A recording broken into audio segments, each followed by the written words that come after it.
യേശുക്രിസ്തുവിൻ്റെ ധന്യനാമത്തിൽ എല്ലാവർക്കും സ്നേഹവന്ദനം അറിയിക്കുന്നു.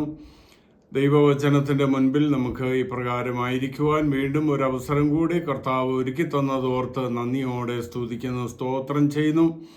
കർത്താവിൻ്റെ വചനത്തിൽ നിന്ന് നമുക്ക് വീണ്ടും പഠിക്കുവാനായിട്ട് ഉള്ള ഇന്നത്തെ നമ്മുടെ വിഷയം അധർമ്മമൂർത്തിയും കള്ളപ്രവാചകനും എന്നുള്ള വിഷയമാണ്. അധർമ്മമൂർത്തിയും പ്രവാചകനും എന്നുള്ള വിഷയം പ്രധാനമായിട്ട് 3 വേദഭാഗങ്ങളിലാണ്, 3 അധ്യായങ്ങളിലാണ് പറഞ്ഞിരിക്കുന്നത്. ബൈബിളിലെ 3 അധ്യായങ്ങളിൽ, അതായത് 2 തെസ്സലോനിക്കർ 2-ാം അധ്യായം, അതുപോലെ വെളിപ്പാട് 13-ാം അധ്യായം, വെളിപ്പാട് 17-ാം അധ്യായം എന്നീ 3 അധ്യായങ്ങളിലാണ് ഈ അധർമ്മമൂർത്തിയെക്കുറിച്ചും കള്ളപ്രവാചകനെക്കുറിച്ചും പറഞ്ഞിരിക്കുന്നത്. ഈ 3 വേദഭാഗങ്ങളിൽ നിന്ന് നമ്മൾ ഇന്ന് 8 കാര്യങ്ങളാണ് അറിയുവാനായിട്ട് ദൈവവചനത്തിൽ ആശ്രയിക്കുന്നത്.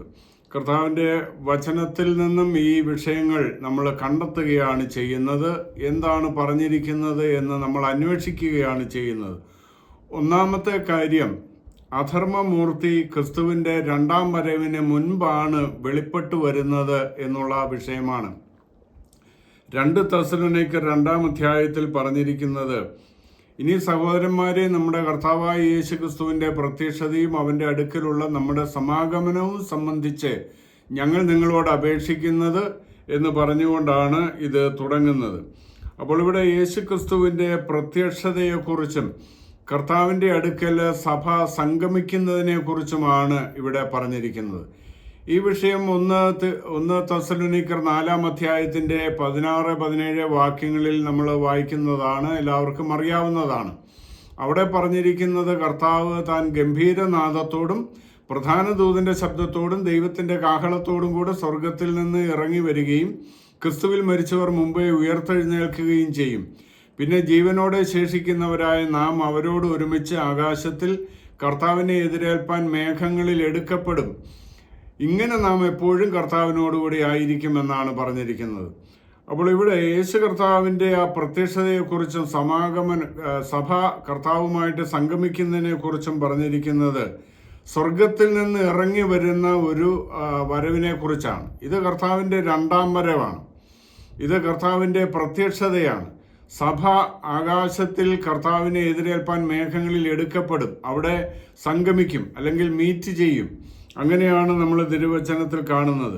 കർത്താവ് സ്വർഗത്തിൽ നിന്ന് ഇറങ്ങി വന്നിട്ട് വീണ്ടും സ്വർഗത്തിലേക്ക് കയറി പോകുകയോ അല്ലെങ്കിൽ രണ്ടാമത് വീണ്ടും സ്വർഗത്തിൽ നിന്ന് ഇറങ്ങി വരികയോ ചെയ്യുന്ന ഒരു സംഭവം ബൈബിളിൽ ഒരിടത്തും പറഞ്ഞിട്ടില്ല എന്നുള്ളത് നമ്മൾ ശ്രദ്ധിക്കുക.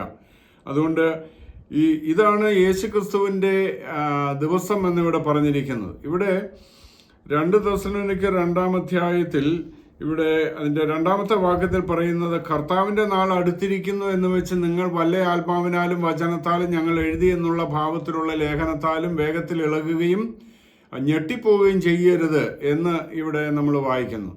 അപ്പോൾ ഇവിടെ കർത്താവിൻ്റെ ദിവസം അടുത്തിരിക്കുന്നു എന്ന് പറഞ്ഞിരിക്കുന്നത്, കർത്താവിൻ്റെ നാൾ അടുത്തിരിക്കുന്നു എന്ന് പറഞ്ഞിരിക്കുന്നത് മലയാളത്തിൽ കർത്താവിൻ്റെ നാളെന്ന് പറഞ്ഞിരിക്കുന്നുവെങ്കിൽ ക്രിസ്തുവിൻ്റെ ദിവസം എന്നാണ് ഇംഗ്ലീഷിൽ കാണുന്നത്, ഡേ ഓഫ് ക്രൈസ്റ്റ്. ഇത് നമ്മൾ മനസ്സിലാക്കുന്ന യേശു കർത്താവിൻ്റെ 2-ാം വരവിൻ്റെ ദിവസത്തെക്കുറിച്ച് പറയുന്ന ഒരു പ്രയോഗമാണ്. ക്രിസ്തുവിൻ്റെ നാൾ, മനുഷ്യപുത്രൻ്റെ നാൾ, അതുപോലെ യഹോവയുടെ ദിവസം, കർത്താവിൻ്റെ നാള്, കർത്താവിൻ്റെ ദിവസം, ഇങ്ങനെയൊക്കെ പറഞ്ഞിട്ടുണ്ട്. അപ്പോൾ ക്രിസ്തുവിൻ്റെ ഒരേ ഒരു 2-ാം വരവാണ് ഇവിടെ പറഞ്ഞിരിക്കുന്നത് എന്നുള്ളത് നമ്മൾ മനസ്സിലാക്കുക. അപ്പോൾ ക്രിസ്തുവിൻ്റെ നാളെന്ന് പറയുന്നത് നമ്മൾ ഫിലിപ്പിയർ 1:4 കാണുന്നുണ്ട്, നിങ്ങളിൽ ദൈവം ആരംഭിച്ച വേല ക്രിസ്തുവിൻ്റെ നാളോളം തികയ്ക്കും എന്ന് ഞങ്ങൾ ഉറപ്പായി വിശ്വസിക്കുന്നു. അപ്പോൾ കർത്താവിൻ്റെ 2-ാം വരവിൻ്റെ നാളാണ് ക്രിസ്തുവിൻ്റെ നാള്. അത് അടുത്തിരിക്കുന്നു എന്ന് വെച്ച് നിങ്ങൾ വേഗത്തിൽ ഇളകുകയും ഞെട്ടിപ്പോവുകയും ഒന്നും ചെയ്യരുത്. ആദ്യം വിശ്വാസത്യാഗം സംഭവിക്കുകയും നാശയോഗ്യനും അധർമ്മമൂർത്തിയുമായവൻ വെളിപ്പെടുകയും വേണം എന്നാണ് പറഞ്ഞിരിക്കുന്നത്. ഇത് കർത്താവിൻ്റെ ആ 2-ാം വരവിൽ സഭ ഉയർത്തെഴുന്നേറ്റ് സ്വർഗത്തിലേക്ക് എടുക്കപ്പെടുന്ന ആ ഒരു, അല്ലെങ്കിൽ ആകാശമേഘങ്ങളിൽ എടുക്കപ്പെടുന്ന സംഭവത്തെക്കുറിച്ചാണ് പറഞ്ഞിരിക്കുന്നത് എന്നുള്ളത് നമ്മൾ പ്രത്യേകം മനസ്സിലാക്കുക. അതാണ് ക്രിസ്തുവിൻ്റെ നാൾ എന്ന് പറയുന്നത്. അപ്പോൾ ഇവിടെ കർത്താവിൻ്റെ ആ ദിവസം എന്ന് പറയുന്നത് ഈ പറയുന്ന ഒരു ദിവസം ഇവിടെ പറയുന്ന സംഭവം മാത്രമല്ല, കർത്താവിൻ്റെ ദിവസം കള്ളനെ പോലെ വരും, അന്ന് ആകാശം കൊടുമുഴക്കത്തോടെ ഒഴിഞ്ഞു പോകും, മൂലപദാർത്ഥങ്ങൾ കത്തിയഴുകയും ഭൂമിയും അതിലുള്ള സകല പണികളും വെന്തു പോകുകയും ചെയ്യുമെന്ന് 2 പത്രോസ് 3:10 നമ്മൾ വായിക്കുന്നുണ്ട്. ആ സംഭവവും കർത്താവിൻ്റെ രണ്ടാം വരവിനെ തുടർന്ന് നടക്കുന്നതായ കാര്യമാണ്. അതുപോലെ 2 തെസ്സലോനിക്കർ 2:8 പറയുന്നത് ക്രിസ്തുവിൻ്റെ ആ രണ്ടാം വരവിൻ്റെ ആ പ്രഭാവത്താൽ ഈ അധർമ്മമൂർത്തിയെ നശിപ്പിക്കുമെന്നാണ് ഇവിടെ പറഞ്ഞിരിക്കുന്നത്. നോക്കുക, ഇവിടെ പറയുന്നത്, അപ്പോൾ അധർമ്മമൂർത്തി വെളിപ്പെട്ടു വരും, അവനെ കർത്താവായ യേശു തൻ്റെ വായിലെ ശ്വാസത്താൽ ഒടുക്കി തൻ്റെ പ്രത്യക്ഷതയുടെ പ്രഭാവത്താൽ നശിപ്പിക്കും. അപ്പോൾ ക്രിസ്തുവിൻ്റെ പ്രത്യക്ഷതയുടെ പ്രഭാവത്താലാണ് അധർമ്മമൂർത്തി നശിപ്പിക്കപ്പെടുന്നത് എന്നതിനാൽ ക്രിസ്തുവിൻ്റെ പ്രത്യക്ഷതയ്ക്ക് മുൻപാണ് അധർമ്മമൂർത്തി ലോകത്തെ ഭരിക്കുന്നത്. കർത്താവിൻ്റെ വരവോടുകൂടി ആ രണ്ടാം വരവിൻ്റെ ആ പ്രത്യക്ഷതയുടെ പ്രഭാവത്താൽ അതിനോട് ബന്ധപ്പെട്ടതായിട്ടുള്ള ആ വലിയ സംഭവങ്ങളോട് ബന്ധപ്പെട്ട് അവൻ നശിച്ചു പോകുമെന്നാണ് ഇവിടെ നമുക്ക് കാണുവാൻ സാധിക്കുന്നത്. അതുകൊണ്ട് സഭ ഭൂമിയിലുള്ളപ്പോഴാണ് ഈ അധർമ്മമൂർത്തി ഭരിക്കുന്നത്. ആ സഭാ കാലയളവിലാണ് ഈ അധർമ്മമൂർത്തി ലോകത്തെ ഭരിക്കുന്നത്. കർത്താവിൻ്റെ ആ രണ്ടാം വരവിന് മുൻപാണ് അധർമ്മമൂർത്തി വെളിപ്പെട്ട് വരുന്നത്. അവൻ അല്പകാലം ദൈവം അനുവദിക്കുന്നു, അവൻ ലോകത്തെ ഭരിക്കുന്നു, ദൈവജനത്തെ ഉപദ്രവിക്കുന്നു, കൊല്ലുന്നു. കർത്താവിൻ്റെ വരവോടുകൂടെ അവൻ നശിപ്പിക്കപ്പെടും. അങ്ങനെയാണ് തിരുവചനം നമ്മെ പഠിപ്പിക്കുന്നത്. അതല്ലാതെ ചിലർ പറയുന്നത് പോലെ ഇവിടെ ഒരു സുപ്രഭാതത്തിൽ കർത്താവ് സഭയെ എടുത്തുകൊണ്ട് പോകും, അതിനുശേഷം ഇവിടെ അധർമ്മമൂർത്തി വന്ന് ഭരിക്കും എന്നൊക്കെ പറയുന്നത് വചനവിരുദ്ധമാണ്. അങ്ങനെ ഒരു ഉപദേശം ബൈബിളിൽ ഇല്ല. ഈ 2 തെസ്സലോനിക്കർ 2-ാം അധ്യായത്തിൽ വ്യക്തമായിട്ട് ഇത് പറഞ്ഞിട്ടുണ്ട്. അതുപോലെ പത്രോസും പറയുന്നത് കർത്താവിൻ്റെ ദിവസത്തിൽ ലോകം അവസാനിക്കും, ഭൂമി വെന്തുരുകിപ്പോകുമെന്നാണ്. നമ്മൾ നേരത്തെ കണ്ടത് കർത്താവ് അവസാന ദിവസത്തിലാണ് സഭയെ ഉയർത്തെഴുന്നേൽപ്പിക്കുന്നത് എന്നും പറഞ്ഞിട്ടുണ്ട്. പിന്നെ ദിവസമില്ല, പിന്നെ മാസമില്ല, വർഷങ്ങളില്ല, കാലമില്ല. അതുകൊണ്ട് ഇങ്ങനെ തിരുവചനം പഠിപ്പിക്കുന്ന അതുപോലെ തന്നെ നമ്മൾ മനസ്സിലാക്കണം. അല്ലാതെ സഭ എടുക്കപ്പെട്ട ശേഷം ഇവിടെ മനുഷ്യർക്ക് ജീവിതമുണ്ട്, ലോകമുണ്ട്, കാലമുണ്ട്, അധർമ്മമൂർത്തി ഭരിക്കുമെന്നൊക്കെ പറയുന്നത് വചനത്തിന് വിപരീതമായ ഉപദേശമാണ് എന്നുള്ളത് നമ്മൾ തിരിച്ചറിയുക. അതുകൊണ്ട് അധർമ്മമൂർത്തി ക്രിസ്തുവിൻ്റെ രണ്ടാം വരവിന് മുൻപായിട്ടാണ് വെളിപ്പെട്ട് വരുന്നത് എന്നുള്ളതാണ് ഒന്നാമത് നമ്മൾ മനസ്സിലാക്കേണ്ട കാര്യം. രണ്ടാമത്തേത്, അത്ഭുതങ്ങളും അടയാളങ്ങളും ഒക്കെ നടത്തിക്കൊണ്ടാണ് ഈ അധർമ്മമൂർത്തി പ്രത്യക്ഷമാകുന്നതെന്നാണ്. 2 തെസ്സലോനിക്കർ 2:9 നമ്മൾ വായിക്കുന്നത്, അധർമ്മമൂർത്തിയുടെ പ്രത്യക്ഷത നശിച്ചു പോകുന്നവർക്ക് സാത്താൻ്റെ വ്യാപാര ശക്തിക്കൊത്തവണ്ണം വ്യാജമായ സകല ശക്തിയോടും അടയാളങ്ങളോടും അത്ഭുതങ്ങളോടും അനീതിയുടെ സകല വഞ്ചനയോടും കൂടി ആയിരിക്കുമെന്നാണ്. അപ്പോൾ വലിയ അത്ഭുതങ്ങളും അടയാളങ്ങളും എല്ലാം നടത്തിക്കൊണ്ട് അതിനോട് ബന്ധപ്പെട്ടുമൊക്കെയാണ് ഇവിടെ ഈ അധർമ്മമൂർത്തിയുടെ വെളിപ്പാട് നടക്കുന്നത്. ഇത് സാത്താന്യ ശക്തിയാലാണെന്ന് വ്യക്തമായിട്ടും ഇവിടെ നമ്മൾ കാണുന്നുണ്ട്. വ്യാജമായ സകല ശക്തിയോടും അനീതിയുടെ വഞ്ചനയോടും സാത്താൻ്റെ വ്യാപാര ശക്തിക്കൊത്തവണ്ണം. അപ്പോൾ സാത്താൻ വലിയ അത്ഭുതങ്ങൾ ചെയ്യുവാനായിട്ട് കഴിവുള്ള ഒരു ശക്തിയാണ് എന്നുള്ളത് തിരുവെഴുത്തിൽ നമ്മൾ കാണുന്നുണ്ട്. അവൻ്റെ ശക്തിയാൽ വലിയ അത്ഭുതങ്ങൾ നടക്കും. ഇത് വ്യാജമായ അത്ഭുതങ്ങളാണ്. വ്യാജം എന്ന് പറയുന്നത് ഒറിജിനലിനെ അനുകരിക്കുന്നതാണ്. ദൈവത്തിൻ്റെ ശക്തിയാൽ ദൈവാത്മാവ് പ്രവർത്തിക്കുന്ന അല്ലെങ്കിൽ പ്രവർത്തിച്ച ആ അത്ഭുതങ്ങളെയൊക്കെ അനുകരിച്ചുകൊണ്ടാണ് ഈ വ്യാജമായ അത്ഭുതങ്ങൾ നടക്കുന്നത്. അതെന്താണെന്ന് ചോദിച്ചാൽ ഇത് ദൈവശക്തിയാണ് എന്ന മനുഷ്യനെ തെറ്റിദ്ധരിപ്പിക്കാനാണ്. നമുക്ക് വ്യാജ നോട്ടുണ്ട്, വ്യാജ മദ്യമുണ്ട്, അങ്ങനെ വ്യാജമായ പല കാര്യങ്ങളും നമുക്ക് ഈ ലോകത്തിൽ നമ്മൾ കാണുന്നുണ്ട്. വ്യാജ ആഭരണങ്ങളുണ്ട്, എല്ലാം ഒറിജിനലിനെ അനുകരിക്കുകയാണ്. അപ്പം ദൈവമാണ് ഈ അത്ഭുതങ്ങൾ നടത്തുന്നത്, ദൈവാത്മാവിൻ്റെ ശക്തിയാണ് എന്ന് മനുഷ്യരെ തെറ്റിദ്ധരിപ്പിക്കുവാൻ വേണ്ടി ദൈവം ചെയ്തിട്ടുള്ള ദൈവാത്മാവിനാൽ നടന്നിട്ടുള്ള അത്ഭുതങ്ങളെയൊക്കെ അനുകരിച്ചുകൊണ്ടുള്ള അത്ഭുതങ്ങളാണ് ഈ സാത്താൻ നടത്തുന്നത് എന്നുള്ളത് നമ്മൾ തിരുവെഴുത്തിൽ കാണുന്നു. മത്തായി 24:24 കാണുന്നത് ഈ കഴിയുമെങ്കിൽ വൃതന്മാരെ കൂടെ തെറ്റിക്കുവാനായിട്ട് വലിയ അത്ഭുതങ്ങളും അടയാളങ്ങളും നടത്തുമെന്നാണ്. കഴിയുമെങ്കിൽ വൃതന്മാരെ കൂടെ തെറ്റിച്ച് കളയുവാനായിട്ടാണ് അത്ഭുതങ്ങൾ നടത്തുന്നത്. വൃതന്മാർ എന്ന് പറഞ്ഞാൽ തിരഞ്ഞെടുക്കപ്പെട്ട ആളുകളാണ്, ചൂസൺ പീപ്പിൾ. ദൈവം തിരഞ്ഞെടുത്ത, രക്ഷയ്ക്ക് വേണ്ടി തിരഞ്ഞെടുത്തതായിട്ടുള്ള ദൈവ മക്കളെ കൂടെ തെറ്റിക്കുവാനായിട്ട് കഴിയുമോ എന്നുള്ള നിലയിൽ അതുപോലെയുള്ള അത്ഭുതങ്ങളാണ് ഈ അധർമ്മമൂർത്തിയുടെ വെളിപ്പാടിനോട് ബന്ധപ്പെട്ട് നടക്കുവാൻ പോകുന്നത് എന്നാണ് ഇവിടെ നമ്മൾ കാണുന്നത്. അത് നമ്മൾ പിന്നീട് കാണുന്നുണ്ട്. അത് ആകാശത്തു നിന്ന് തീ ഇറക്കും, ജീവനില്ലാത്ത പ്രതിമയ്ക്ക് ജീവൻ നൽകും, അങ്ങനെയുള്ള അത്ഭുതങ്ങളൊക്കെ നടത്തുമെന്ന് നമ്മൾ തിരുവെഴുത്തിൽ കാണുന്നു. അപ്പോൾ ഇത് വ്യാജാത്മാക്കളുടെ ആ ശക്തിയാലാണ്. അതുമാത്രമല്ല, ഈ വ്യാജശക്തിയാൽ അനേക ദുരുപദേശാക്കന്മാര് ഭാവി കാലത്തുണ്ടാകുമെന്ന് തിരുവെഴുത്ത് പറയുന്നുണ്ട്. 1 തിമോഥെയോസ് 4:1 നമ്മൾ കാണുന്നത്, ഭാവി കാലത്ത് വ്യാജാത്മാക്കളെയും ഭൂതങ്ങളുടെ ഉപദേശത്തെയും ആശ്രയിച്ച് ഭോഷ്ക് പറയുന്നവരുടെ കപടത്താൽ അനേകർ വിശ്വാസം ത്യജിക്കും. വിശ്വാസം വിട്ടുകളയുന്ന അനേകർ ഭാവി കാലത്തുണ്ടാകും. ഇന്നുള്ള ക്രിസ്തീയ വിശ്വാസികളിൽ അനേകര് ലോകസ്നേഹികളായിട്ട് ലോകമോഹങ്ങളിൽ അകപ്പെട്ട് അവര് വിശ്വാസത്തെ ഉപേക്ഷിക്കും. അതോടൊപ്പം തന്നെ ദുരുപദേശങ്ങൾ ധാരാളം ഈ ലോകത്തിൽ ഉപദേശിക്കപ്പെടും, ഘോഷിക്കപ്പെടും. അതുപോലെ അത്ഭുതങ്ങളെല്ലാം നടത്തി ദൈവത്തിൻ്റെ ശക്തിയാണെന്ന് തോന്നിപ്പിക്കുന്ന അത്ഭുതങ്ങൾ നടത്തിയും ജനങ്ങളെയെല്ലാം വഞ്ചിച്ചു കളയും. അങ്ങനെ വ്രതന്മാരെ കൂടെ തെറ്റിക്കുവാൻ, ദൈവം തെരഞ്ഞെടുത്ത ദൈവത്തിൻ്റെ ജനത്തെ കൂടെ തെറ്റിച്ചു കളയുവാൻ ശ്രമിക്കുന്ന അത്ഭുതങ്ങളാണ് നടക്കുവാൻ പോകുന്നത് എന്ന് തിരുവെഴുത്ത് നമ്മെ പഠിപ്പിക്കുന്നു. അതുകൊണ്ട് ഇങ്ങനെയുള്ള ആ അത്ഭുതങ്ങളാലും ലോകസ്നേഹത്താലും വ്യാജമായ ഉപദേശങ്ങൾ, ഭൂതങ്ങളുടെ ഉപദേശം എന്നാണ് ഇതിനെക്കുറിച്ച് പറഞ്ഞിരിക്കുന്നത്. അപ്പോൾ അങ്ങനെയുള്ള ഭൂതങ്ങളുടെ ഉപദേശം എന്താണ്? ദൈവത്തിൽ നിന്ന് മനുഷ്യരെ അകറ്റിക്കളഞ്ഞ് നാശയോഗ്യരാക്കുവാൻ വേണ്ടിയിട്ടുള്ള ഉപദേശങ്ങളാണ് ഈ സാത്താൻ ഈ ദൈവത്തിൻ്റെ വേലക്കാരാണെന്ന് തോന്നിപ്പിക്കുന്നതായിട്ടുള്ള ആളുകളിലൂടെ ഘോഷിക്കപ്പെടുന്നത്.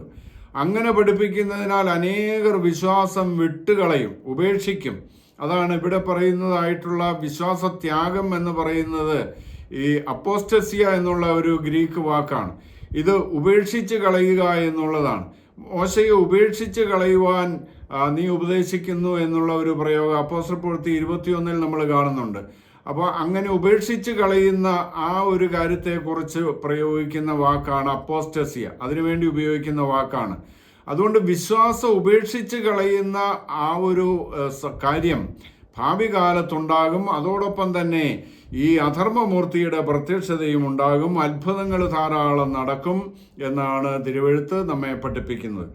മൂന്നാമത്തെ കാര്യം, ഈ അധർമ്മമൂർത്തി തന്നെത്താൻ ദൈവമായിട്ട് ഉയർത്തുന്നവനാണ്. താൻ ദൈവമാണ് എന്ന് പറഞ്ഞുകൊണ്ട് തന്നെ തന്നെ ഉയർത്തുന്നവനാണ് എന്ന് 2 തെസ്സലോനിക്കർ 2:4 നമ്മൾ വായിക്കുന്നു.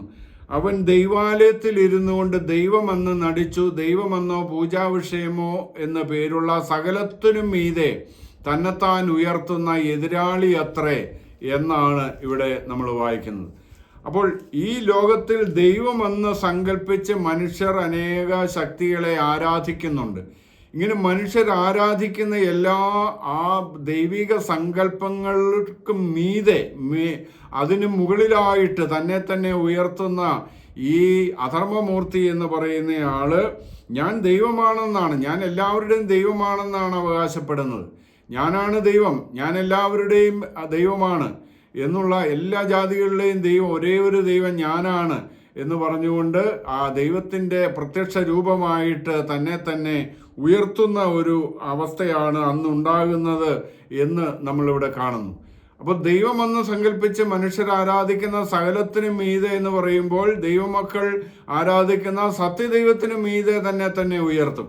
അത് സ്വർഗത്തെ ദൂഷിക്കും, സ്വർഗത്തിൽ വസിക്കുന്നവരെ ദൂഷിക്കും എന്നെല്ലാമാണ് നമ്മൾ വെളിപ്പാട് 13 മൃഗത്തെക്കുറിച്ച് നമ്മൾ വായിക്കുന്നത്. അപ്പോൾ ദൈവത്തിന് മീതെ തന്നെ തന്നെ ഉയർത്തി വമ്പ് പറയുകയും പ്രശംസിക്കുകയും ചെയ്യുമ്പോൾ ദൈവം ഒന്നും ചെയ്യുന്നില്ല എന്നുള്ളതാണ് ശ്രദ്ധിക്കേണ്ട കാര്യം. അപ്പോൾ അവരെ ദൈവം അനുവദിച്ചിരിക്കുന്ന സമയത്തോളം അവൻ അത് സാധിക്കുകയും ചെയ്യുമെന്നാണ് നമ്മൾ കാണുന്നത്. അപ്പോൾ ദൈവം ഇത് മനഃപൂർവ്വം അനുവദിച്ചിട്ടുള്ളത് കൊണ്ടാണ് ഇവൻ ദൈവത്തെ ദുഷിച്ചിട്ട് വിശുദ്ധന്മാരെ ഉപദ്രവിക്കുകയും കൊല്ലുകയും ഒക്കെ ചെയ്യുന്നത്. അപ്പോൾ തന്നെത്താൻ ഉയർത്തുന്ന ആ ഒരു അവസ്ഥ ക്രിസ്തുവിൻ്റെ സഭയിലും ഉണ്ടാകും. അവൻ ദൈവാലയത്തിൽ ഇരുന്ന് ദൈവമെന്ന് നടിക്കും എന്നിവിടെ പറഞ്ഞിരിക്കുന്നത്. ഇവിടെ ദൈവാലയം എന്ന് പറയുന്നത് സഭയാണ്, അല്ലാതെ യഹൂദന്മാർ ഭാവി കാലത്ത് ഒരു ദൈവാലയം എന്ന പേരിൽ ഒരു കെട്ടിടം പണിതേക്കാം. അവരുടെ ദൈവാലയമാണെന്ന് പറഞ്ഞുകൊണ്ട് ഇന്നിപ്പോൾ ടെമ്പിൾ മൗണ്ട് എന്നറിയപ്പെടുന്നതായിട്ടുള്ള സ്ഥലത്ത് അവിടെ ഒരു ഡോം ഓഫ് ദ റോക്ക്, ഇസ്ലാം മതത്തിൻ്റെ ഒരു ഡോം ഓഫ് ദ റോക്ക് ഉണ്ട്. അതുപോലെ മറ്റൊരു ഒരു കെട്ടിടം അവിടെയുണ്ട്. അപ്പോൾ ഇങ്ങനെ 2 കെട്ടിടങ്ങൾ, അൽ അക്സ മോസ്ക് എന്ന് പറയുന്ന ഒരു മോസ്കും ഉണ്ട്, ഡോം ഓഫ് ദ റോക്ക് എന്ന് പറയുന്ന ഒരു നിർമ്മിതിയുണ്ട്. അവിടെ നിന്നും ഈ അവരുടെ നബി സ്വർഗാരോഹണം ചെയ്തു എന്ന് അവർ വിശ്വസിക്കുന്നു. അപ്പോൾ ആ സ്ഥലത്ത് സ്വർണ്ണ താഴികക്കുടം ഒക്കെ ഉള്ളതായിട്ടുള്ള ഒരു കെട്ടിടം നമ്മൾ കണ്ടിട്ടുണ്ടായിരിക്കും. അപ്പോൾ യഹൂദന്മാരും അതുപോലെ ഈ അറബി ലോകവും തമ്മിൽ ഒരു എഗ്രിമെൻ്റ് നടത്തിയിട്ട് ഇതിൻ്റെ അടുത്ത് തന്നെ ദൈവാലയം നിന്ന സ്ഥലം ഇതിൻ്റെ സമീപമാണെന്നുള്ളത് ഒരു പുരാവസ്തു ശാസ്ത്രജ്ഞൻ കണ്ടെത്തി അതിൻ്റെ സ്കെച്ച് ഒക്കെ വരച്ച് അതിൻ്റെ ആ പഴയ ദൈവാലയം നിന്ന സ്ഥലമൊക്കെ അടയാളപ്പെടുത്തി വിശദീകരിച്ചിരിക്കുന്ന ഒരു പുസ്തകം ഞാൻ വായിക്കുകയുണ്ടായി. ഇപ്പോൾ നമ്മൾ മനസ്സിലാക്കേണ്ടത്, ഒരുപക്ഷെ അവരുമായിട്ടുള്ള ഒരു ഉടമ്പടി ഉണ്ടാക്കിയിട്ട് നിങ്ങളുടെ ആ കെട്ടിടങ്ങളിലെ ഡോം ഓഫ് ദ റോക്കൊക്കെ അവിടെ ഇരുന്നോട്ടെ, ഞങ്ങളിവിടെ ദൈവാലയം പണിയട്ടെ എന്ന് പറഞ്ഞുകൊണ്ട് ഒരു ഉടമ്പടി ഉണ്ടാക്കിയിട്ട് അവിടെ ദൈവാലയമാണെന്ന് പറഞ്ഞുകൊണ്ട് ഒരു കെട്ടിടം യഹൂദന്മാർ പണിതേക്കാം. പക്ഷെ അത് ദൈവാലയമല്ല. ബൈബിളിൽ അതിനെക്കുറിച്ച് ദൈവാലയം എന്ന് പറഞ്ഞിട്ടില്ല എന്ന് നമ്മൾ മനസ്സിലാക്കണം. ദൈവാലയം പണ്ടുണ്ടായിരുന്നു, അത് നീക്കി ദൈവം അത് നശിപ്പിച്ച് കളയുവാൻ സംഗതിയാക്കി. പക്ഷേ ഒരു ആലയം പണിതു, അതിനു മുൻപ് തന്നെ ദൈവം ഒരു ആലയം പണിതു എന്ന് തിരുവെഴുത്ത് നമ്മെ പഠിപ്പിക്കുന്നുണ്ട്. അന്ത്യകാലത്ത് യഹോവയുടെ ആലയമായ പർവ്വതങ്ങളുടെ ശിഖരത്തിൽ സ്ഥാപിതവും കുന്നുകൾക്ക് മീതെ ഉന്നതവുമായിരിക്കും, സകല ജാതികളും അതിലേക്ക് ഒഴുകിച്ചെല്ലും എന്നെല്ലാം യെശയ്യാവ് 2-ാം അധ്യായത്തിലും മീഖ 4-ാം അധ്യായത്തിലും ഒക്കെ പറഞ്ഞിട്ടുണ്ട്. ആ പ്രവചനം നിറവേറിയത് യേശുക്രിസ്തു തൻ്റെ ശരീരമായ സഭയെ പണിതപ്പോഴാണ്. അനേക ജാതികളും ആ സഭയിലേക്ക് ഇന്നിപ്പോൾ വന്നു ചേർന്നിരിക്കുന്ന ഒരു നിവൃത്തിയായിരിക്കുന്ന അനുഭവമാണ് നമ്മൾ കാണുന്നത്. അപ്പോൾ ദൈവാലയം എന്ന് പറയുന്ന സഭയാണ്. 1 തിമോഥെയോസ് 3:15 നമ്മൾ കാണുന്നത് ജീവനുള്ള ദൈവത്തിൻ്റെ സഭയാകുന്ന ദൈവാലയം എന്നാണ് അവിടെ കാണുന്നത്. അതുപോലെ 2 കൊരിന്ത്യർ 6:16 കാണുന്നത് നാം ജീവനുള്ള ദൈവത്തിൻ്റെ ആലയമല്ലോ എന്നാണ് അവിടെയും പറയുന്നത്. അപ്പോൾ അതുകൊണ്ട് ദൈവത്തിൻ്റെ ആലയം എന്ന് പറയുന്ന സഭയാണ്. ഈ അധർമ്മമൂർത്തി സഭയിൽ തന്നെ ദൈവമായിട്ട് അവരോധിക്കുമെന്നാണ് സ്വയം ഉയർത്തുന്ന എല്ലാ ജാതികളുടെയും എല്ലാ മതങ്ങളിൽപ്പെട്ടവരുടെ ദൈവം ഞാനാണെന്ന് പറയുമ്പോൾ ദൈവമക്കൾ ആരാധിക്കുന്ന സത്യ ദൈവവും ഞാൻ തന്നെയാണെന്നാണ് അവകാശപ്പെട്ടുകൊണ്ട് സഭയിൽ അവൻ ദൈവമായിട്ട് സ്വയം തന്നെ അവരോധിക്കും. അതാണ് ഇവിടെ അവൻ ദൈവമെന്ന് നടിച്ച് ദൈവാലയത്തിൽ ഇരിക്കുമെന്ന് പറയുന്നത്. സഭയിൽ അവൻ ദൈവമായിട്ട് തന്നെ അവരോധിക്കും. പക്ഷേ രക്ഷിക്കപ്പെട്ട ദൈവമക്കൾ വിശ്വസ്തരായിട്ട് ജീവിക്കുന്ന ആരും അവനെ ആരാധിക്കാനായിട്ട് സമ്മതിക്കുകയില്ല, അല്ലെങ്കിൽ അവനെ ആരാധിക്കുകയില്ല. അതിൻ്റെ ഫലമായിട്ട് അവർക്ക് ഉപദ്രവവും കഷ്ടവും ജയിലും മരണവും ലഭിക്കുമെന്നുള്ളതാണ് അതിൻ്റെ അനന്തരഫലം എന്നുള്ളത് തിരുവെഴുത്ത് നമ്മെ പഠിപ്പിക്കുന്നു. അതുകൊണ്ട് 1 കൊരിന്ത്യർ 3:16 നാം ദൈവത്തിൻ്റെ മന്ദിരമെന്നും ദൈവത്തിൻ്റെ ആത്മാവ് നമ്മൾ വസിക്കുന്നു എന്നും അറിയുന്നില്ലയോ എന്ന് ചോദിക്കുന്നുണ്ട്. അപ്പം ഇങ്ങനെയുള്ള അനേക വാക്യങ്ങളിൽ ദൈവാലയം സഭയാണെന്ന് പറയുമ്പോൾ യഹൂദന്മാർ പണിയുന്ന ദൈവാലയം എന്ന് പേരിട്ട് അവർ പണിയുന്ന ഒരു കെട്ടിടത്തെ ബൈബിളിൽ ദൈവാലയമെന്ന് പറഞ്ഞിട്ടുണ്ട്, പ്രവചനമുണ്ട് എന്നൊക്കെ പറയുന്നത് അറിവില്ലായ്മയാണ്. അവർക്കറിവില്ല. ദൈവാലയം എന്താണെന്ന് വ്യക്തമായിട്ടും ദൈവത്തിൻ്റെ വചനത്തിൽ പറഞ്ഞിട്ടുണ്ട്. ഇനി അവരുടെ യഹൂദന്മാരുടെ മോസ്കിനെ കുറിച്ച് കർത്താവ് പറഞ്ഞിരിക്കുന്നത് അത് സാത്താൻ്റെ യഹൂദന്റെ സിനഗോഗ് എന്ന് പറയുന്നതായിട്ടുള്ള സിനഗോഗിനെ കുറിച്ച്, യഹൂദന്മാരുടെ പള്ളി എന്ന് നമ്മൾ മലയാളത്തിൽ തർജ്ജമ കാണുന്നുണ്ട്. യഹൂദന്മാരുടെ പള്ളിയെക്കുറിച്ച് കർത്താവ് പറഞ്ഞിരിക്കുന്നത് അത് സാത്താൻ്റെ സിനഗോഗ് എന്നാണ്. അപ്പോൾ അതുകൊണ്ട് യഹൂദന്മാർ ഏത് കെട്ടിടം പണിതിട്ട് ദൈവാലയം എന്ന് പേരിട്ടാലും അവിടെ യാഗം കഴിച്ചാലും ഇതൊന്നും ദൈവം അംഗീകരിക്കുന്നതല്ല. ദൈവം അതെല്ലാം നീക്കം ചെയ്തു. ഇനി പാപങ്ങൾക്ക് വേണ്ടി ഒരു യാഗവും ആവശ്യമില്ല എന്നുള്ള നിലയിൽ യേശു കർത്താവ് യാഗമായി തീർന്നു. പഴയതാകുന്നതും ജീർണിക്കുന്നതുമെല്ലാം നീങ്ങിപ്പോവാൻ അടുത്തിരിക്കുന്നുവെന്ന് എബ്രായ ലേഖനം പറയുന്നു. അത് പിൽക്കാലത്ത് നീങ്ങിപ്പോവുകയും ചെയ്തു. ഇനി പണിയുന്ന ഒരു ആലയം ദൈവാലയം അല്ല എന്നുള്ളത് ഒരു വസ്തുതയാണ്. അത് നമ്മൾ തിരിച്ചറിയണം. അതുകൊണ്ട് ഈ അധർമ്മമൂർത്തി ദൈവമായിട്ട് തന്നെ അവരോധിച്ചുകൊണ്ട് ഈ സഭയിൽ താൻ ദൈവമാണെന്ന് അവകാശപ്പെട്ടിരിക്കും. അതുകൊണ്ട് ദൈവമക്കളാണ് അതുകൊണ്ട് പ്രയാസപ്പെടുന്നത്. മറ്റൊരു ജാതിക്കും അതുകൊണ്ട് പ്രശ്നമൊന്നുമില്ല. അവരെല്ലാം തങ്ങളുടെ ജീവനെ പേടിച്ചിട്ട് ഇയാളെ ആരാധിക്കുവാനായിട്ട് സമ്മതിക്കും എന്നുള്ളത് നമ്മൾ തിരുവെഴുത്തിലും കാണുന്നുണ്ട്. ജീവപുസ്തകത്തിൽ പേരെഴുതി കാണാത്ത എല്ലാവരും ആ മൃഗത്തെ ആരാധിക്കുമെന്നാണ് പറഞ്ഞിരിക്കുന്നത്. അതുകൊണ്ട് നമ്മൾ തന്നെത്താൻ ഉയർത്തുന്ന ഒരു എതിരാളിയാണ്, ദൈവമായിട്ട് സ്വയം അവരോധിക്കുന്നയാളാണ് ഈ അധർമ്മമൂർത്തി എന്നുള്ളത് നമ്മൾ തിരിച്ചറിയണം. നാലാമതായിട്ട്, ഇവനെ സമയത്തിന് മുമ്പേ വെളിപ്പെടാതെ ദൈവം തടഞ്ഞിരിക്കുകയാണ്. 2 തെസ്സലോനിക്കർ 2:6-7 വാക്യങ്ങളിൽ നമ്മൾ കാണുന്നത്, അവൻ സമയത്തിന് മുമ്പേ വെളിപ്പെടാതിരിക്കേണ്ടതിന് ഇപ്പോൾ തടുക്കുന്നത് എന്ത് എന്ന് നിങ്ങൾ അറിയുന്നു. അധർമ്മത്തിന്റെ മർമ്മം ഇപ്പോഴേ വ്യാപരിക്കുന്നുണ്ട്. ഇതുവരെ തടുക്കുന്നവൻ വഴിയിൽ നിന്ന് നീങ്ങിപ്പോവുക മാത്രം വേണം.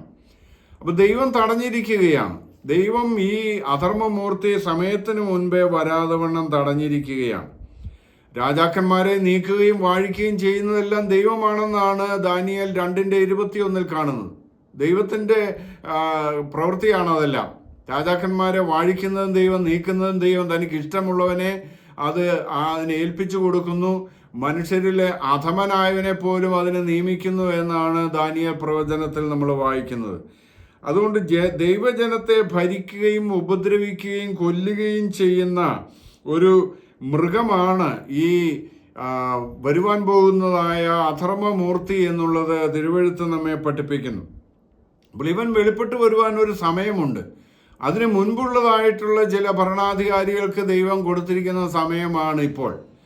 ആ സമയത്ത് അധികരിച്ചുകൊണ്ട് അല്ലെങ്കിൽ അതിനെ അതിലംഘിച്ചുകൊണ്ടൊന്നും ഒരു അധികാരിക്കും വരുവാനായിട്ട് സാധിക്കുകയില്ല എന്നുള്ളത് നമ്മൾ മനസ്സിലാക്കണം. അങ്ങനെ ഒന്നിനു പുറകെ ഒന്നായി ലോകത്തെ ഭരിക്കുന്നതായ, ദൈവജനത്തെ ഭരിക്കുകയും ഉപദ്രവിക്കുകയും കൊല്ലുകയും ഒക്കെ ചെയ്യുന്നതായിട്ടുള്ള രാജ്യത്വങ്ങളെക്കുറിച്ച് നമ്മൾ വെളിപ്പാട് 17 മൃഗത്തെക്കുറിച്ച് ചിന്തിക്കുമ്പോൾ അത് നമുക്ക് മനസ്സിലാകും. അപ്പോൾ അങ്ങനെയുള്ള ഓരോ ഭരണാധികാരികൾക്ക് ദൈവം കൊടുത്തിരിക്കുന്ന സമയം പൂർണ്ണമാകുമ്പോൾ അടുത്തയാള് അധികാരത്തിൽ വരും. അങ്ങനെയാണ്. അപ്പോൾ ഈ അധർമ്മമൂർത്തി വരുവാൻ ദൈവം ഒരു സമയം നിശ്ചയിച്ചിട്ടുണ്ട്. ആ സമയത്ത് ദൈവം ആ തടസ്സം മാറ്റും. അല്ലെങ്കിൽ അതുവരെ തടയുന്നവൻ വഴിയിൽ നിന്ന് നീങ്ങിപ്പോകുമ്പോൾ അധർമ്മമൂർത്തി വെളിപ്പെട്ട് വരുമെന്നാണ് ഇവിടെ നമ്മൾ കാണുന്നത്. അതുകൊണ്ട് ഈ നാലാമതായിട്ട് നമ്മൾ മനസ്സിലാക്കിയത് എന്താണ്? സമയത്തിന് മുമ്പേ ഇവൻ വെളിപ്പെട്ട് വരാതെ വണ്ണം ദൈവം തടഞ്ഞിരിക്കുന്നു എന്നുള്ള കാര്യമാണ്. അഞ്ചാമതായിട്ട് നമ്മൾ മനസ്സിലാക്കേണ്ടത്, ദൈവം അനുവദിക്കുമ്പോൾ ഒരു അല്പകാലം അധർമ്മമൂർത്തി ലോകത്തെ ഭരിക്കും. വെളിപ്പാട് 13:5 അതിനെക്കുറിച്ച് പറഞ്ഞിരിക്കുന്നത് ഒരു ചെറിയ കാലം എന്നുള്ള നിലയിൽ ആണ്. 42 മാസം എന്നാണ് അതിനെക്കുറിച്ച് പറഞ്ഞിരിക്കുന്നത്. ഈ 42 മാസം എന്നുള്ളത് 3.5 വർഷമാണെങ്കിലും കൃത്യം ഒരു അക്ഷരീയമായിട്ട് അതിനെ മനസ്സിലാക്കേണ്ടതല്ല. കാരണം പണ്ട് ഡൊമീഷ്യൻ എന്ന ചക്രവർത്തി, റോമൻ ചക്രവർത്തി ലോകത്തെ ഭരിച്ചിട്ട് ദൈവജനത്തെ ഉപദ്രവിക്കുകയും കൊല്ലുകയും ചെയ്യുമ്പോൾ അവൻ്റെ ഭരണകാലത്തെക്കുറിച്ചും കാണിക്കുവാൻ കാലവും കാലങ്ങളും കാലാർത്ഥവും എന്ന പ്രയോഗമാണ്, 3.5 വർഷം എന്ന പ്രയോഗമാണ് നമ്മൾ തിരുവെഴുത്തിൽ വായിച്ചത്. അപ്പോൾ അതുകൊണ്ട് അങ്ങനെയുള്ള ഒരു ചെറിയ കാലം എന്നുള്ളതല്ലാതെ കൃത്യം ഒരു വർഷമല്ല. ആ ഡൊമീഷ്യൻ ഒരു 16 വർഷം ലോകത്തെ ഭരിക്കുകയുണ്ടായി. അതുകൊണ്ട് 3.5 വർഷം എന്നുള്ളത് ഒന്നും അത് കൃത്യമല്ല, അക്ഷരീയമല്ല എന്ന് നമ്മൾ മനസ്സിലാക്കുക. അപ്പോൾ ഇവിടെ നമ്മൾ മനസ്സിലാക്കേണ്ടത്, മുഴുവൻ ലോകത്തിൻ്റെ മേലും അവൻ അധികാരം പ്രാപിക്കും. വെളിപ്പാട് 13:3 നമ്മൾ കാണുന്നത്, അവൻ സകല ഗോത്രത്തിന്മേലും വംശത്തിന്മേലും ജാതിമേലും അധികാരം, ഭാഷമേലും അധികാരം പ്രാപിക്കുമെന്നാണ്. അപ്പോൾ ലോകത്തിലുള്ള എല്ലാ രാജ്യങ്ങളുടെ മേലും അധികാരം പ്രാപിക്കുന്നവനാണ് ഈ അധർമ്മമൂർത്തി എന്നാണ് ഇതിലൂടെ നമ്മൾ കാണുന്നത്. അതുപോലെ അവന് വിശുദ്ധന്മാരോട് യുദ്ധം ചെയ്ത് അവരെ ജയിക്കുവാനും അധികാരം ലഭിച്ചു.